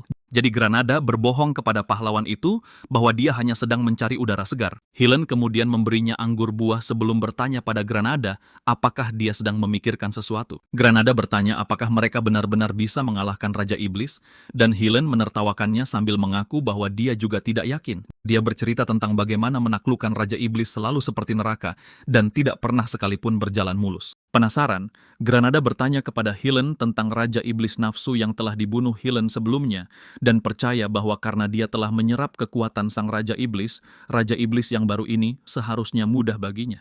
Tapi wajah Helen menjadi muram saat Granada memintanya untuk menceritakan kisah pertarungan sebelumnya dengan Raja Iblis Nafsu. Helen kemudian dengan gembira menjawab bahwa alasan dia bisa membunuh Raja Iblis adalah karena dia memiliki rekan-rekan pemberani seperti Granada yang bertarung di garis depan mengurus para monster. Kali ini, Helen meminta Granada untuk melindungi sisinya saat dia memimpin jalan, dan Granada setuju. Tepat setelah itu, Helen membawanya masuk sambil memberitahu Granada bahwa penguasa benteng ingin mendengar cerita petualangannya. Saat mereka masuk, Helen dalam hati mengakui bahwa dia telah bergabung dengan rekan-rekan pemberani, jadi dia berharap Granada akan menjaganya dalam misi mereka. Keesokan paginya, kelompok pahlawan berangkat ke pegunungan, dan mereka disambut saat meninggalkan kota. Dalam perjalanan, mereka melewati ngarai gunung, dan salah satu prajurit menyadari bahwa semuanya berjalan sangat lancar. Jadi mereka akan sampai di kastil Raja Iblis dalam waktu singkat. Salah satu pria membawa sial dengan berbicara buruk tentang monster yang bersembunyi, karena mereka belum melihat satupun sejauh ini. Dan yang mengejutkan mereka, setetes air liur jatuh dari atas. Dan ketika mereka melihat ke atas, mereka melihat gerombolan ghoul besar di tebing, jadi mereka membentuk formasi pertempuran dan melawan para monster. Tiba-tiba, raksasa es muncul di depan ngarai, jadi Helen menyuruh yang lain untuk mundur. Ketika Helen memeriksa raksasa itu, dia menyuruh Wharton untuk membawa yang lain keluar dari ngarai, sementara dia menghadapi raksasa es itu sendirian. Dalam satu gerakan, dia melompat ke arah kerangka raksasa sambil berpikir bahwa itu tidak mungkin lebih kuat dari Raja Iblis Nafsu. Dan saat makhluk itu mencoba membantingnya ke dinding, Helen mendarat di lengannya dan melesat ke arah raksasa itu. Dia kemudian melepaskan serangan tebasan yang menebasnya, dan pada saat itu, dia memerintahkan anak buahnya untuk meninggalkan ngarai sementara raksasa itu jatuh untuk menghalangi jalan para ghoul. Syukurlah, sebagian besar dari mereka berhasil keluar hidup-hidup, dan saat mereka mengatur napas, mereka menyadari bahwa menara Raja Iblis sebelumnya tidak sesulit yang mereka hadapi sekarang. Tetap saja, mereka memuji Helen karena korban jiwa yang sedikit. Dan setelah menyebarkan rumor tentang bagaimana dia mengalahkan Raja Iblis Nafsu dan menyerap kekuatannya, semua orang menaruh kepercayaan mereka pada sang pahlawan, dan Granada bahkan menganggap pertarungan ini menguntungkan Helen. Tepat ketika para pria berpikir untuk mengumpulkan kekuatan mereka melihat sekelompok orc pule tidak terlalu jauh. Jadi Helen bersiap untuk melenyapkan mereka karena mereka relatif lemah, tetapi Granada kemudian menghentikannya setelah mendengar suara. Tiba-tiba, dia teringat saat dia mengingat peringatan Berge sebelumnya tentang salju, dan dia mendengar Krutu menyatakan bahwa parti tidak akan mencapai menara. Seketika, longsoran salju dimulai, Dan Granada mengutuk Berge karena dia tidak tahu bagaimana menghindari salju yang datang, jadi dia berteriak kepada semua orang untuk lari. Sementara itu, Berge menyaksikan mereka dengan geli, dan dia bersumpah untuk memburu para pahlawan kali ini. Saat Berge mengamati party itu, dia menyadari bahwa dia telah memperingatkan Granada tentang salju, yang digunakan oleh orc Pule untuk memicu longsoran salju. Serangan salju telah menyapu para pahlawan jauh ke bawah lembah sehingga mereka harus berkumpul kembali mencari unit yang terpencar. Malam harinya, para orc akan mendorong lebih banyak ghoul dan raksasa es untuk menyerang skuadron pahlawan, dan pola serangan itu berlanjut selama 3 hari. Pada hari ketiga, jumlah anggota skuadron berkurang dari lebih dari 500 anggota menjadi sekitar setengahnya. Saat itu, rombongan telah berjuang untuk mencapai salah satu puncak gunung, tetapi ketika mereka mencari kastil Raja Iblis, mereka tidak menemukannya. Jadi Helen marah dan berteriak karena frustrasi. Setelah melihat betapa sia-sianya tujuan mereka, Wharton mengumumkan atas nama anak buahnya bahwa dia akan kembali bersama mereka. Helen mencoba menolak, tetapi Wharton tetap bersikeras dan mengingatkan pahlawan itu bahwa nyawa anak buahnya penting. 6 hari kemudian, rombongan yang tadinya beranggotakan lebih dari 200 orang kini hanya tersisa di atas 50 orang karena perpecahan besar, tetapi mereka akhirnya melihat kastil Raja Iblis yang tersembunyi di lembah. Dengan tujuan di depan mata, mereka bergegas ke pintu kastil. Dan begitu mereka membukanya sambil berharap untuk melawan musuh yang lemah, peringatan ketiga Berge pun dimulai. Seketika, orang-orang itu dihujani banyak meriam logger, dan jumlah mereka berkurang dari 52 menjadi 1. Itu dengan mempertimbangkan fakta bahwa Granada tidak termasuk dalam hitungan. Terkejut, Helen terhuyung-huyung melewati lantai 1, dan dia berteriak sekuat tenaga, bertanya-tanya mengapa semua tentang Raja Iblis baru ini tidak berjalan sesuai naskah. Dia kemudian melihat Granada yang berhasil menghindari rentetan meriam tepat pada waktunya. Jadi Helen menyuruh Granada untuk pergi ke lantai atas bersamanya, dan bahwa meskipun mereka hanya berdua, mereka tetap bisa mengalahkan Raja Iblis. Dia telah menyerap kekuatan Raja Iblis nafsu. Ketika mereka sampai di lantai 2 dan 3, Helen menjadi kesal setelah mengetahui tempat itu kosong, dan dia bertanya-tanya mengapa Raja Iblis tidak menempatkan monster apapun, padahal ada banyak di luar. Granada, di sisi lain, tahu apa yang akan terjadi selanjutnya karena tidak ada perubahan di lantai atas. Jadi setibanya di lantai 4, Granada mengumpat pelan. Sementara itu, Helen tertegun setelah menyaksikan pemandangan itu untuk pertama kalinya. Beberapa saat kemudian, Ernan muncul dengan pakaian hitam, dan dia memperkenalkan dirinya sebagai ahli roh kegelapan yang merupakan salah satu raja surgawi yang melindungi Raja Iblis. Pada titik ini, Granada merasa dipermalukan oleh kemunculan dan penampilannya, jadi dia memutuskan untuk mundur diam-diam. Tertegun, Helen bertanya pada Ernan mengapa penampilannya berbeda, tetapi Ernan mencoba membuktikan bahwa dia adalah orang lain, dan akhirnya dia memanggil semua elemen dalam skala yang sangat besar untuk melawannya. Setelah melihat serangan itu, Helen segera menyimpulkan bahwa Ernan tidak sedang dikendalikan, jadi dia teringat bagaimana mereka bersusah payah untuk menyelamatkannya. Tapi sekarang dialah yang menyerang pahlawan yang datang untuk menyelamatkannya.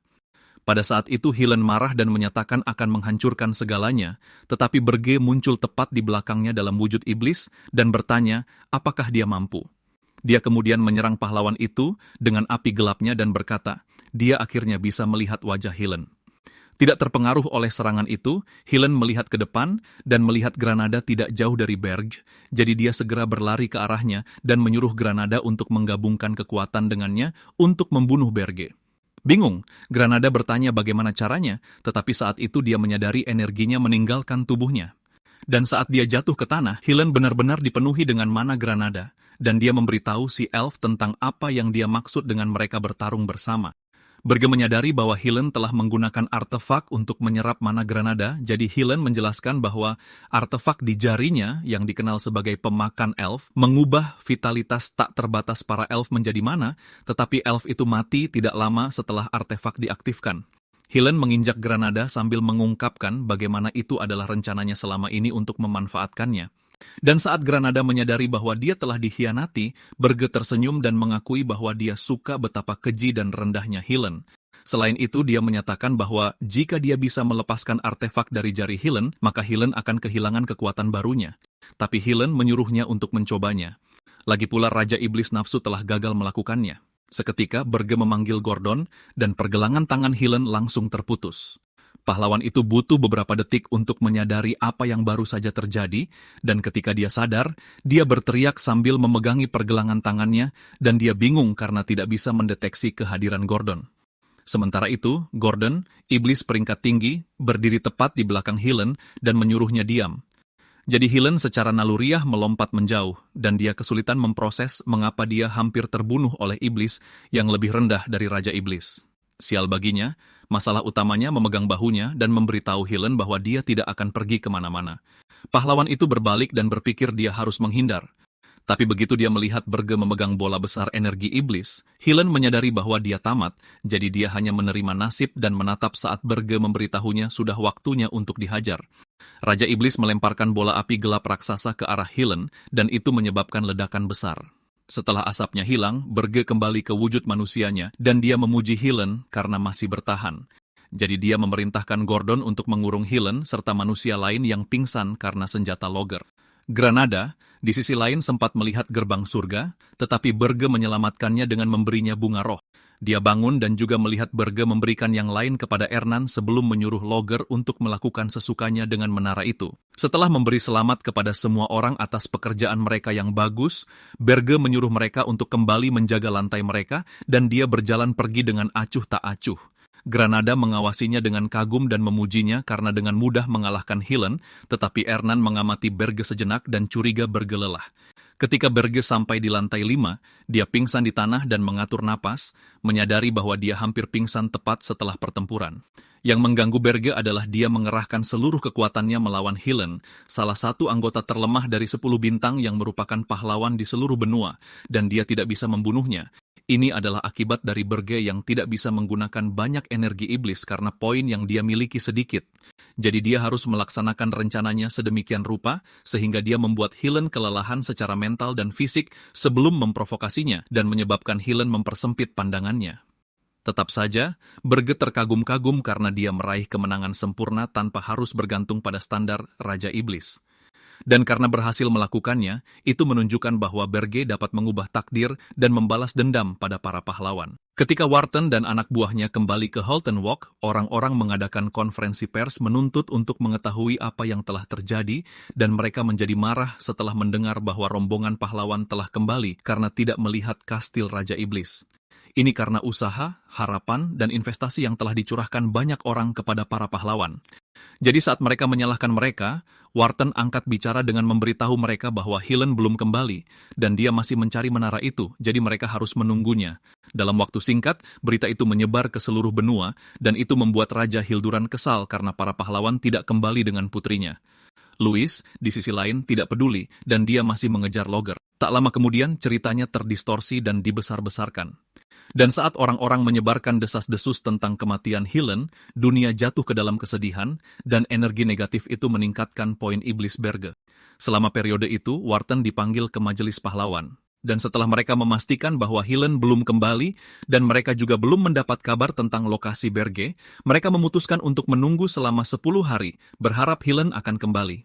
Lagi pula, dia adalah salah satu dari 10 bintang. Tetapi jika Helen tidak kembali setelah itu, mereka berencana untuk mengumpulkan semua 4,728 pahlawan di benua itu untuk melancarkan serangan skala penuh untuk melenyapkan Raja Iblis yang baru. Kemudian di penjara bawah tanah kastil, Berge memeriksa Helen dan dia melihat bahwa pahlawan itu telah pulih dari sebagian besar lukanya. Jadi saat Berge mengobrol santai, Helen menyuruhnya untuk langsung ke intinya karena tidak masuk akal baginya untuk diampuni. Berge kemudian memutuskan untuk langsung ke intinya, jadi dia meminta Helen untuk menjadi bawahannya. Bingung, Helen menyatakan bahwa dia tidak mengharapkan tawaran seperti itu, tetapi Berge menjatuhkan sekantong koin emas dan menyatakan betapa mahalnya datang ke menara itu dan bagaimana sebagian besar biayanya ditanggung oleh kelompok pedagang dan bangsawan. Jika para pahlawan mengalahkan Raja Iblis, hidup mereka akan berubah selamanya.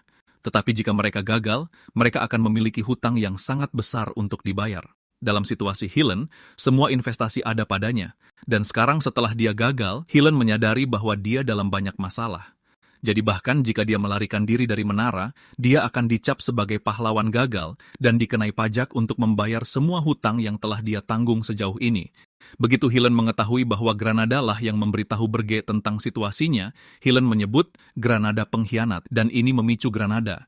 Jadi dia meneriaki maling teriak maling sebelum mengungkapkan bahwa dia selalu berada di pihak Berge.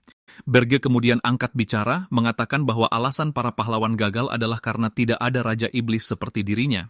Tapi tak lama kemudian, para pahlawan akan segera beradaptasi dengan taktiknya, dan untuk itu, dia akan membutuhkan salah satu pahlawan terkuat untuk mengganggu rencana mereka guna mencegahnya. Berge mengatakan semua ini sambil menunjukkan bola Armani, zat yang digunakan untuk memantau satu bawahan dan dapat membantu tuannya mengetahui jika bawahan tersebut memiliki permusuhan terhadap mereka sehingga mereka dapat dengan mudah membunuh bawahan tersebut. Dia menyuruh Hylen untuk tidak melawan, tetapi Hylen mengatakan bagaimana tubuhnya akan langsung menolak bola itu jika ditelan. Sayangnya, Granada memberitahu Berge bahwa penolakan seperti itu hanya bisa muncul jika pahlawan itu menghendakinya. Jadi Berge langsung memasukkan bola itu ke tenggorokan sang pahlawan, dan saat bola itu mulai bereaksi, Granada bertanya apa yang akan Berge lakukan jika Hylen mati karena menolak bola itu. Tetapi Berge meyakinkannya bahwa itu tidak akan terjadi karena hal terakhir yang akan dipilih oleh bajingan, seperti Hylen adalah mengorbankan diri mereka sendiri. Seketika, bola itu mendaftarkan Hylen sebagai bawahan Berge, dan Hylen mengutuk dirinya sendiri karena memilih untuk tetap hidup. Kemudian pada hari itu, Berge berdiskusi dengan Gordon yang berbicara tentang bagaimana Hylen sebagai bawahan baru akan sangat dibatasi karena utang 100.000 emas di kepalanya. Jadi saat dia mengingatkan Berge tentang bagaimana koin yang didapat Berge dari menjual energi iblisnya terlalu sedikit dibandingkan dengan utang Hylen, Gordon bertanya-tanya bagaimana Berge berencana mengumpulkan lebih banyak uang. Saat itulah dia melihat Berge tersenyum kembali padanya dan memberitahunya bahwa dia akan segera menerima pesan tentang persatuan menara, pertemuan para Raja Iblis yang diadakan setahun sekali. Di kehidupan Berge sebelumnya, dia tidak pernah menghadiri pertemuan itu karena dia mengabaikannya. Tapi sekarang dia percaya bahwa Raja-Raja Iblis yang telah berkuasa lebih lama darinya akan memiliki banyak emas di perbendaharaan mereka. Begitu Gordon melihat kemana arah tujuan Berge, dia tidak berteriak, yang tidak biasa baginya. Dan ini karena dia menyadari bahwa Berge sebenarnya menjanjikan, meskipun caranya tercela, jadi dia tidak punya pilihan selain mengakuinya. Mereka tiba-tiba menerima pesan, dan begitu Berge mengetahui bahwa itu adalah undangan ke persatuan menara, dia menyuruh Gordon untuk mengikutinya karena mereka akan menipu para Raja Iblis seniornya. Berge tiba di menara kebohongan, dan ketika dia sampai di lantai 13, dia melihat semua Raja Iblis sudah duduk, dan dia bertanya apakah mereka punya banyak hal untuk dibicarakan tentangnya. Begitu Drakson melihatnya, Drakson dengan marah memanggil nama Berge, tetapi Reyna, Raja Iblis musim dingin, dengan dingin menyebut Berge sebagai buah bibir. Ugar, yang merupakan Raja Iblis keabadian, menatap tajam ke arah Berge setelah mengingat bagaimana Berge telah menghina standar Raja Iblis. Terakhir, Jason, Raja Iblis kebohongan, dengan gembira menyambut Berge, tetapi Berge menyebut mereka semua bodoh, menuduh mereka menodai gelar mereka. Saat dia mencoba memancing amarah mereka, Ugar membentak Berge dan meneriakinya karena mencampuri urusan mereka padahal dia masih baru. Dari reaksi Ugar, Berge tahu bahwa Ugar ingin membunuhnya, jadi dia lebih memprovokasi Cyclops itu. Tapi Jason bertepuk tangan sekali untuk menghentikan mereka saling menyerang. Lalu dia memberitahu mereka untuk bekerja sama dan tidak membuang waktu siapapun. Terkejut karena Jason menghilangkan niat membunuh mereka hanya dengan tepukan tangan, Berge bertanya-tanya bagaimana Jason melakukannya, dan dia tidak yakin apakah itu kemampuan bawaan Jason atau menaranya. Saat mereka kembali ke tempat duduk, Berge terpaku pada kemampuan itu yang bahkan dia bandingkan dengan hantu sihir, yang tersinkronisasi dengan menaranya sendiri. Jadi dia memilih untuk tetap waspada. Jason kemudian memulai pertemuan dengan meminta mereka untuk menyuarakan pendapat. Dan karena tidak ada yang menolak untuk berbicara, Drakson memulai dengan menanyakan keberadaan Hylen kepada Berge. Sementara itu, di ruang resepsi, para ajudan Drakson dan Jason menanyakan hal yang sama kepada Gordon, tetapi Gordon berbohong bahwa Hylen tidak memasuki menara Berge, dan dia kemungkinan besar sedang berkeliaran. Awalnya mereka tidak percaya dan mengatakan bahwa Hylen seharusnya melihat menara mereka dari jauh, tapi kemudian Gordon mengungkapkan bahwa Berge tidak mengikuti nasihat dari standar Raja Iblis. Dan begitu mereka mengingat bagaimana Berge bertindak pada hari penobatannya, mereka semua mengerti. Terkejut karena semua ajudan ingin tahu tentang Hylen, Gordon ingat bagaimana Berge telah memperingatkannya untuk tetap diam tentang Hylen karena Berge membutuhkannya sebagai mata-mata. Perilaku mereka mengkonfirmasi teori Berge, dan meskipun Gordon terkesan dengan perilaku Berge, dia mengeluh kepada yang lain tentang bagaimana Berge adalah duri dalam dagingnya. Saat melakukan itu, dia merasa sangat puas seperti kebanyakan wanita ketika mereka mengomeli pasangan mereka. Dan yang mengejutkan, para ajudan lain merasakan hal yang sama, dan mereka juga mengeluh tentang tuan mereka sendiri. Di sana, Gordon menyadari bahwa yang dia butuhkan hanyalah dukungan emosional. Kembali ke ruang pertemuan, Berge memberitahu mereka bahwa Helen tidak berhasil sampai ke istananya karena dia tidak membangunnya di puncak pegunungan. Dan saat mereka sedikit demi sedikit termakan kebohongannya, Jason bertanya kepada Berge, apakah Helen masih mencari menaranya karena bodoh bagi Berge untuk meninggalkan menaranya tanpa pertahanan dan menghadiri pertemuan. Karena sudah menjadi pengetahuan umum bagi mereka bahwa Raja Iblis yang kehilangan menaranya akan menemui akhir yang mengerikan. Berge segera memberitahu Jason untuk tidak mencampuri urusannya. Lagi pula, dia punya caranya sendiri untuk mempertahankan menaranya, dan dia menyadari bahwa Jason membuatnya kesal. Segera, Jason mundur dari masalah itu, tapi Draxen mengingatkannya bahwa Archduke tidak akan menganggapnya enteng, tapi Berge menepisnya dan dengan kasar berbicara tentang vampir tua itu. Meskipun kesal, mereka melanjutkan masalah tersebut. Dan saat mereka melanjutkan diskusi, Berge menyadari bahwa dia tidak keberatan dicurigai selama dia tidak mengungkapkan rencananya kepada para Raja Iblis. Selain itu, Berge tidak lupa alasan utama dia datang, yaitu untuk mendapatkan 100.000 koin emas dari para Raja Iblis. Saat dia melihat mereka berdiskusi, Berge mempelajari Jason dan menyadari bahwa dia pasti berada di sisi hierarki yang lebih tinggi, sehingga dia bisa mendengarkan para pemimpin dan tahu siapa di antara mereka yang kekurangan poin iblis. Saat mengamati, Berge melihat Reyna yang memberinya isyarat, jadi mereka pergi ke balkon untuk berdiskusi secara pribadi. Di sana, dia memberitahunya bahwa dia selalu ingin berbicara dengannya, dan terbuka padanya bahwa dia setuju dengan beberapa poinnya. Terkejut, Berge bertanya-tanya apakah dia selalu seperti ini, tapi kemudian dia mengklarifikasi dirinya dengan mengatakan bahwa dia masih mengikuti standar Raja Iblis. Tapi dia merasa bahwa Raja Iblis dan Auren perlu fleksibel. Dia memeriksanya dan mengatakan kepadanya bahwa dia terlihat lebih baik dari yang dia kira setelah bertemu langsung. Jadi dia memberinya pemancar pribadinya agar mereka dapat berkomunikasi jika dia membutuhkan nasihat. Tapi syaratnya adalah dia tidak menghina standar di depannya jika ingin dia ikut bermain. Saat dia berjalan kembali ke menara, Berge bertanya padanya tentang Jason dan dia memberitahunya bahwa dia tidak bisa membacanya dan dia lebih baik dari Draxon dan Ugar. Sebelum kembali ke menara, Berge menyadari bahwa dia belum bisa sepenuhnya mempercayai Reyna, tapi dia menyebutnya sebagai keuntungan yang tak terduga. Kembali di menaranya, Ernan menyiapkan banyak kue, jadi dia meminta Logger untuk mencobanya. Begitu dia tahu Berge telah memberikannya bahan-bahan seperti yang diminta, dia memutuskan untuk mencobanya sambil berharap bisa memujinya apapun rasanya. Karena dia tidak terbiasa memasak, tetapi dia terkejut ketika rasa yang fenomenal menghantamnya dan menggerakkan mananya. Jadi ketika dia menanyakannya, dia memujinya dan dia dengan gembira mengatakan kepadanya bahwa dia telah memasukkan bunga roh ke dalam adonan. Sangat terkejut, Logger bertanya mengapa dia menggunakan sesuatu yang begitu berharga, tetapi Ernan menyebutnya hadiah agar mereka tetap akrab. Mereka akan sering bertemu untuk waktu yang lama. Dia kemudian berharap Granada dan Berge akan menikmati kuenya. Sementara itu, di menara kebohongan, Berge kembali ke meja rapat dan dia hanya melihat Jason di sana. Jadi dia tahu bahwa yang lain sudah pergi. Jason kemudian bertanya apakah mereka ingin minum teh karena mereka perlu bicara. Berge terkejut, jadi dia bertanya-tanya apa yang harus mereka bicarakan. Jason kemudian mengungkapkan bahwa dia tahu Berge membutuhkan uang manusia, dan ini mengejutkan Berge, jadi dia bertanya kepada Jason apa maksudnya. Mendengar kata-kata itu dari Jason, Berge benar-benar terkejut saat dia bertanya-tanya dari mana informasi seperti itu bisa bocor. Tidak ingin mengungkapkan niatnya, dia segera bertanya apa yang dibicarakan Jason, tetapi Jason mengatakan kepadanya bahwa tidak ada gunanya berpura-pura seperti yang dikatakan Draxen sebelumnya. Dia kemudian langsung ke intinya dan memutuskan untuk menawarkan Berge sejumlah besar uang manusia dengan imbalan poin energi iblis. Meskipun semuanya berjalan sesuai keinginan Berge, dia tidak bisa menghilangkan perasaan bahwa Raja Kebohongan yang menampilkan dirinya berada di pihaknya mungkin memiliki motif tersembunyi.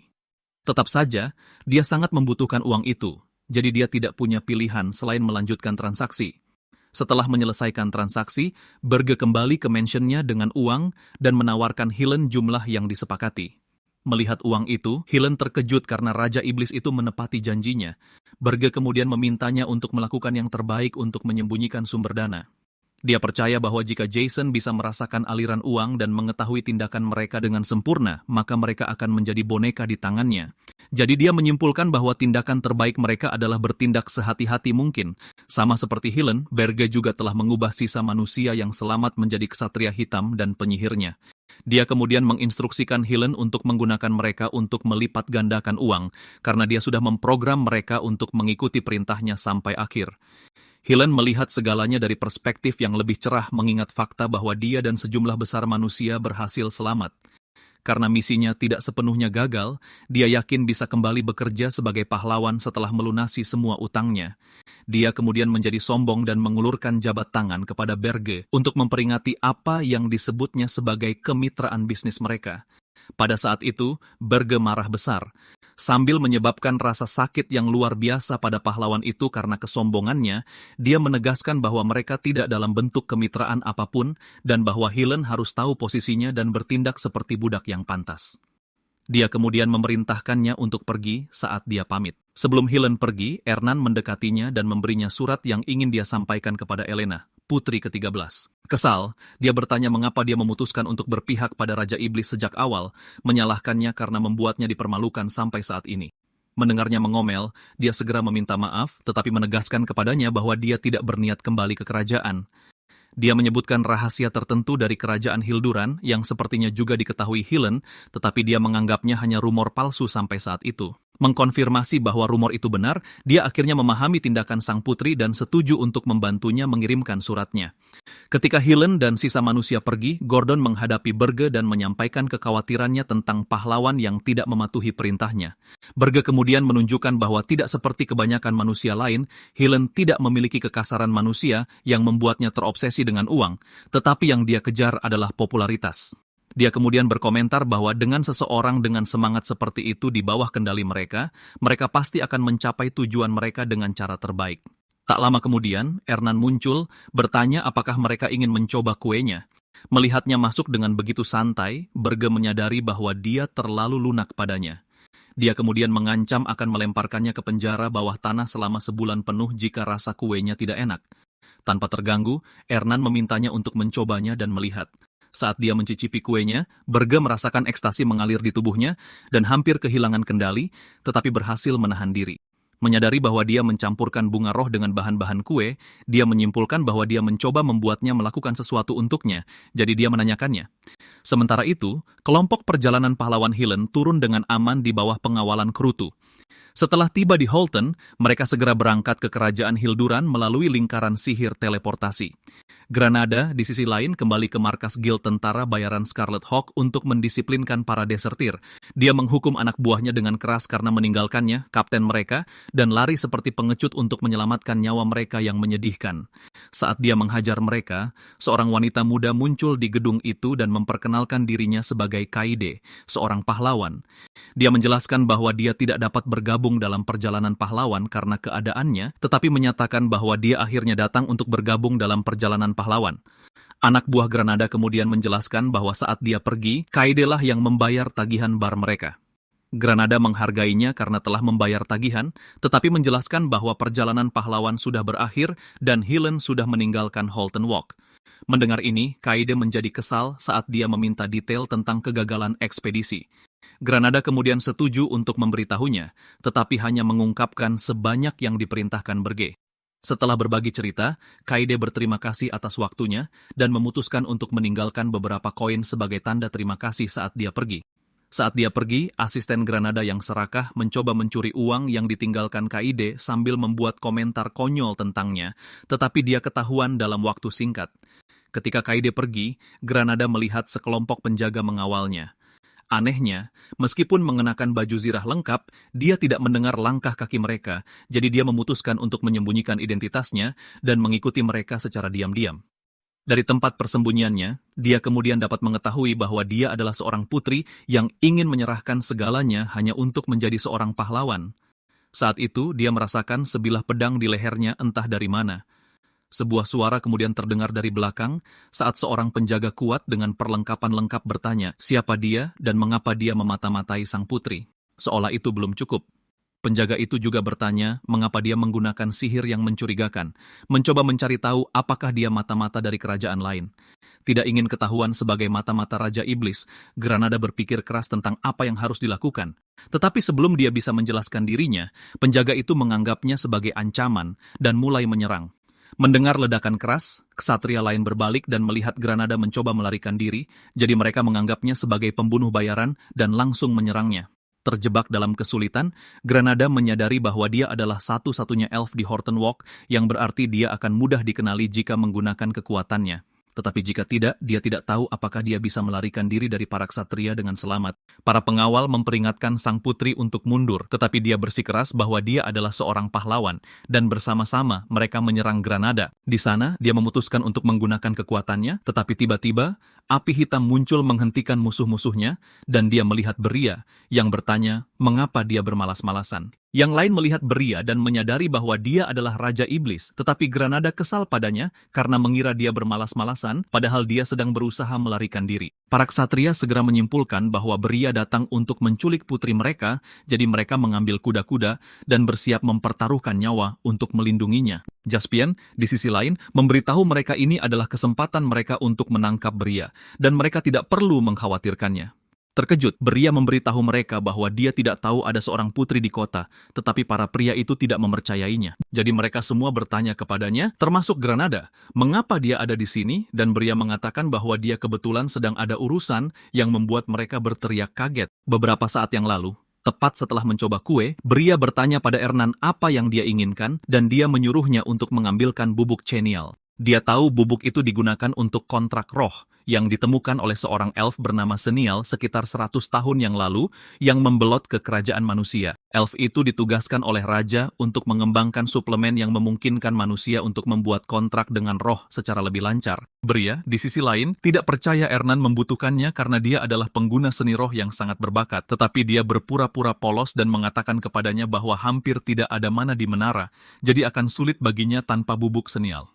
Beria langsung mengetahui niatnya dan belajar bahwa Ernan ingin mengontrak roh baru tingkat tinggi. Di kehidupan sebelumnya, dia telah melakukannya pada usia 27 tahun, dan seluruh benua gempar ketika mereka mendengar berita itu karena hanya sedikit orang yang bisa melakukannya. Tapi sekarang dia ingin mengontraknya 7 tahun lebih awal dari waktu yang seharusnya. Dia menatapnya, terkejut bahwa dia tahu apa yang diinginkannya karena dia berencana untuk mengejutkannya.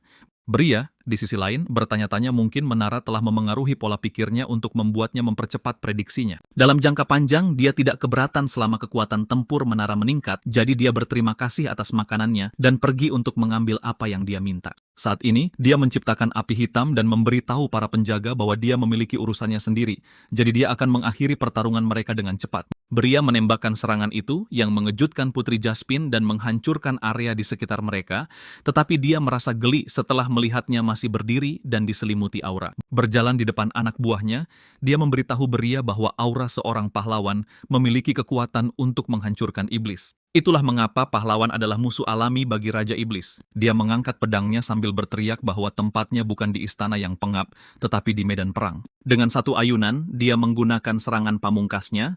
Tebasan bulan merah padam yang dia catat adalah tingkat keterampilan tersulit untuk dicapai oleh seorang pendekar pedang. Jaspin mengakui bahwa karena status negaranya yang rendah, adalah normal baginya untuk dijual sebagai istri kepada raja lain. Tetapi mengingat bahwa tunangannya adalah seorang kakek tua, Jaspin memilih untuk menyimpang dari panggilannya dan belajar ilmu pedang dari pasukan kekaisarannya. Saat itu, dia berlatih sampai berdarah hanya untuk mengubah gelarnya dari seorang bangsawan menjadi seorang pahlawan. Sekarang saat serangannya mengarah ke Beria, dia berharap bisa mengalahkannya agar dia secara resmi diakui sebagai pahlawan sejati.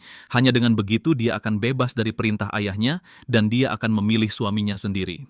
Berge, di sisi lain, tidak menghindari atau menangkis keterampilannya. Sebaliknya, dia mematahkan pedang aura padat yang dikirim ke arahnya, menghancurkan harapan Jaspin untuk mengalahkannya. Seperti biasa, Berge memanggil beberapa serangan berapi-api dari langit dan berharap dia tidak mati dari serangan bertubi-tubi itu, mengingat dia adalah seorang pahlawan. Pada titik ini, kenyataan menyadarkannya bahwa dia menghadapi monster yang menyeringai padanya, menyadari bahwa dia akan berguna baginya dalam banyak hal karena dia adalah seorang pahlawan dan seorang putri. Dia berkeringat deras sementara anak buahnya meneriakinya untuk mundur, tetapi mereka terlambat untuk menghentikan serangan bertubi-tubi yang mengenai mereka semua. Beberapa menit kemudian, orang-orang berkumpul setelah suara ledakan, dan mereka merasakan sisa energi iblis di area tersebut. Ketika mereka melihat para ksatria yang terluka, mereka bergegas untuk menyembuhkan mereka, tetapi para ksatria memberitahu mereka bahwa Putri Jaspin telah dibawa oleh Raja Iblis. Terkejut mengetahui bahwa seorang raja iblis telah datang ke kota mereka,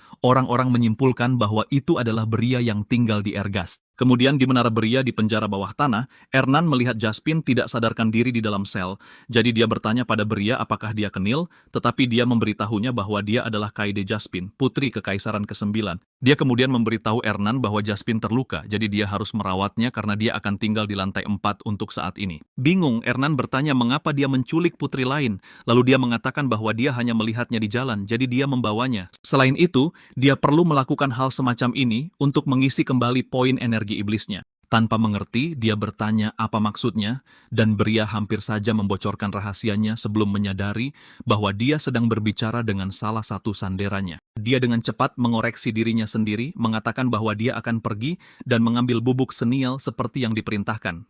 Sambil melakukannya, dia bertanya-tanya, apakah alasan dia hampir membocorkan beberapa rahasianya kepada Ernan adalah karena dia sudah terlalu nyaman sering bertemu dengannya. Setelah itu, berita tentang penculikan Kaede di Horton Walk menyebar ke seluruh benua. Jadi di markas besar para pahlawan membuat Hylen bersumpah untuk mengonfirmasi bahwa dia tidak bertemu dengan Menara Beria selama ekspedisi. Dia meminta maaf kepada mereka karena gagal menemukan menara dan bersumpah untuk bertanggung jawab penuh, tetapi mereka membiarkannya, mengingatkannya bahwa jika mereka memarahi pahlawan yang gagal dalam ekspedisi, tidak ada yang akan mau maju untuk yang berikutnya. Mereka mengubah topik pembicaraan ke Kaede yang baru saja diculik dan memberitahu Hylen tentang bagaimana kerajaan Jaspin meminta ekspedisi pahlawan untuk mendapatkan kembali putri mereka. Yang mengejutkan mereka, Hylen memulai dengan meminta maaf atas nasib sang putri sebelum memberitahu Dewan Pahlawan bahwa dia tidak dapat menemukan menara Raja Iblis. Jadi meluncurkan ekspedisi bukanlah langkah yang bijaksana, dan yang terbaik adalah meluncurkan tim pengintai kecil. Setelah mereka menemukan kastil, barulah mereka bisa menyiapkan tim penaklukan.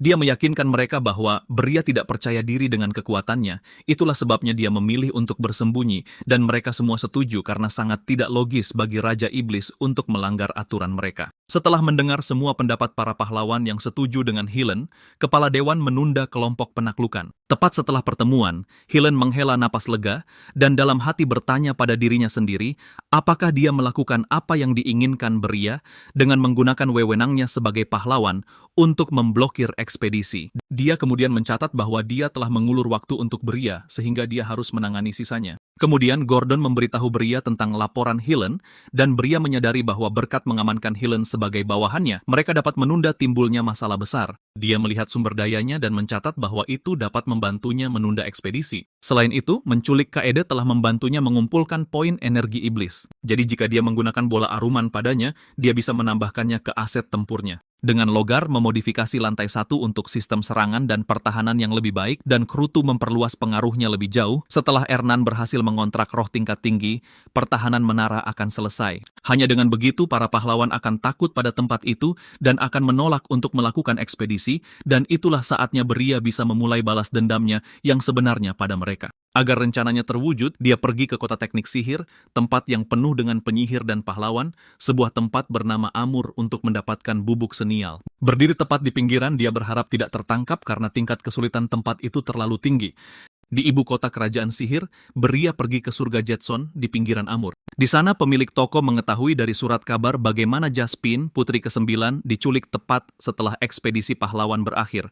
Tidak hanya itu, berita tentang Logar, pahlawan kurcaci yang sedang diburu, tidak luput dari pendengarannya. Tiba-tiba, pintunya terbuka dan Beria masuk meminta bubuk senial. Penjaga toko itu menyeringai, mengatakan dia memilikinya. Tapi Beria memandang rendah toko itu, menyadari bahwa karena kerajaan Akhan adalah tempat para pahlawan, penyihir, dan alkemis dari seluruh benua berkumpul, dia tidak mau pergi ke toko-toko terkenal karena dia bisa bertemu pahlawan atau penyihir yang bisa menemukan identitasnya meskipun dia menyembunyikannya. Karena alasan itu, dia memilih toko kumuh yang tidak terlalu jauh dari kota. Saat ini, penjaga toko menyebut Beria beruntung dan menawarkan untuk menjual sebotol bubuk seharga 1 emas. Dia menunjukkan botol itu kepada Beria, tetapi Beria menyuruhnya diam dan membalas bahwa harganya cukup tinggi. Selain itu, bubuk kenil yang dia tahu berwarna hijau, jadi yang berwarna ungu yang saat ini dijual kepadanya terlihat aneh. Meskipun ada keanehan, penjaga toko memberitahu Beria untuk tidak khawatir, karena bubuk kenil ungu adalah varian terbaru yang dibuat secara rahasia yang belum masuk ke pasar utama. Pria itu membujuk Beria untuk membelinya, bersikeras bahwa barang itu langka. Sementara itu, dia hanya ingin menipu Beria, percaya bahwa dia pasti punya alasan untuk tidak pergi ke toko-toko terkenal di ibu kota. Beria langsung melihat niatnya untuk memeras, dan bahkan bertanya-tanya apakah dia harus membunuh pemilik toko itu. Tetapi saat itu juga, pintu terbuka, dan tidak lain adalah Louis, sang putri gila, dan kepala penjaga kurcaci muncul. Terkejut, Beria melihat mereka dan menyadari siapa mereka, dan mereka sedang mencari Logar. Sementara mereka bertanya kepada penjaga toko apakah dia pernah bertemu dengan pahlawan kurcaci, Beria berharap Louis tidak mengenalinya, karena dia menggunakan item sihir untuk melindungi identitasnya saat mereka bentrok saat itu. Penjaga toko kemudian memberitahu mereka bahwa dia tidak dapat membantu mereka kecuali mereka membeli sesuatu darinya. Ini segera membuat Louis marah, jadi dia menyerbu ke arahnya dengan pedangnya dan memperingatkannya untuk tahu diri karena mencoba memerasnya. Tetap saja, penjaga toko tidak mundur dan dia memberitahunya bahwa pembunuhan dilarang di ibu kota. Dan jika dia ingin mengancamnya, setidaknya dia harus membeli sesuatu. Meskipun nyawanya dipertaruhkan, dia tidak mundur, tetapi kemudian memberitahu mereka bahwa jika mereka membeli sesuatu darinya, maka dia akan menerima hukumannya. Terkejut dengan keberaniannya, Louis menertawakannya dan menyebutnya orang yang menarik. Dia memintanya untuk menunjukkan apa yang dia miliki, dan dia menunjukkan kepada mereka barang yang sama yang coba dia jual kepada Beria. Tapi kali ini, dia menyebutnya Archie Powder, mengatakan itu sangat berguna bagi para ahli kurcaci. Di sana, Beria menyadari pria itu adalah penipu ulung, dan dia melihatnya menjual barang itu seharga 3 emas. Louis, yang tidak tahu cara menawar, membayarnya, dan itu membuat penjaga toko bersukacita dalam hati. Tepat setelah itu, dia bertanya apakah dia pernah melihat Logar, tetapi pria itu memberitahunya bahwa ini adalah pertama kalinya dia mendengar nama itu. Dia kemudian berbohong padanya untuk pergi ke tempat yang dia sebut terkenal dengan pandai besi, agar dia bisa bertemu dengan seseorang yang mungkin mengenal Logar. Dengan itu, mereka pergi menyadari bahwa penjaga toko bertindak memalukan. Setelah para kurcaci pergi, Beria memuji penjaga toko atas keberaniannya, dan pria itu berkata, dia harus mencobanya karena Louis terlihat seperti seorang bangsawan. Penjaga toko yang licik itu kemudian mencoba peruntungannya dengan Beria dengan meminta 10 emas untuk memberitahunya sebuah rahasia. Beria, yang telah mengetahui tipuannya, memuji penjaga toko itu, jadi dia menyuruh pria itu pergi ke persekutuan pedagang bulan emas dan memberitahu mereka bahwa dia dikirim oleh gunung agar mereka menerimanya. Terkejut, penjaga toko bertanya-tanya mengapa dia harus pergi ke sana dan kemudian menolak tempat itu, mengatakan tempat itu bangkrut, jadi dia tidak akan berhasil di sana. Beria kemudian mengungkapkan bahwa pria itu baru saja menipu Louis, putri kurcaci yang gila. Tertegun, pemilik toko melepaskan botol bubuk itu, menghancurkannya dalam proses. Dia kemudian tergagap sambil bertanya pada Beria apa yang dia inginkan. Beria mengulangi tawarannya dan berjanji akan membayarnya 1 koin emas per bulan, atau dia akan memanggil Louis kembali. Akibatnya, penjaga toko itu segera memohon padanya sebelum berdebat dengan Beria, mengira Beria mencoba menipunya. Baginya, kurcaci yang baru saja berbisnis dengannya tidak mungkin Louis, karena Louis tak seharusnya datang jauh-jauh ke pinggiran, jadi dia menantang Bergi untuk membawa Louis kembali. Sesuai perintah, Bergi melangkah keluar dari toko, dan sesaat kemudian, Louis menyerbu masuk dengan sangat marah, dan pria itu sadar nasibnya telah berakhir. Dia dihajar habis-habisan, dan setelah beberapa saat, Bergi muncul dengan bubuk senial yang selalu dia inginkan. Kali ini, warnanya hijau seperti yang dia ingat. Dia kemudian melihat Louis, yang terkejut melihatnya, dan dia berterima kasih padanya, karena telah membantunya mendapatkan kembali uangnya. Karena penasaran, dia bertanya apa yang Louis lakukan pada penjaga toko, jadi Louis memberitahunya bahwa penjaga toko itu selamat berkat hukum. Jika tidak, dia akan mencabik-cabik jantungnya. Berge melihat bahwa dia masih sama eksentriknya seperti biasa, dan setelah mendengar dia menyebut jantung, dia teringat sesuatu yang penting. Jadi dia memastikan darinya bahwa dia sedang mencari Logar. Begitu dia melihat reaksinya tentang masalah itu, dia menunjukkan kalung Logar padanya, mengatakan dia menemukan Logar 2 bulan lalu secara kebetulan di hutan tropis di Ormus. Saat itu, Berge berbagi beberapa perbekalan dengannya karena Logar kelaparan, dan Logar memberinya kalung sebagai ucapan terima kasih. Louis pun kesal sekaligus senang karena telah mendapatkan petunjuk. Louis berterima kasih pada Berge, mengatakan bahwa dia berutang budi padanya sekali lagi. Dia berharap bisa menyambut Berge di istananya dengan minuman berhari-hari, tetapi dia harus menangkap Logar sebelum dia kabur, jadi dia memberikan lambang kerajaannya kepada Berge yang dapat ditukar untuk mendapatkan peralatan terbaik di kerajaan. Dia mengambil lambang itu dan melihatnya pergi dengan pengawal kerajaan yang mendengar bahwa Louis ingin meminta bala bantuan dari penguasa kurcaci untuk menangkap Logar. Setelah dia pergi, Berge teringat jantung yang disebutkan Louis dan menyadari bahwa dia telah lupa untuk memperhatikan sesuatu karena dia fokus menghindari jalan iblis biasa.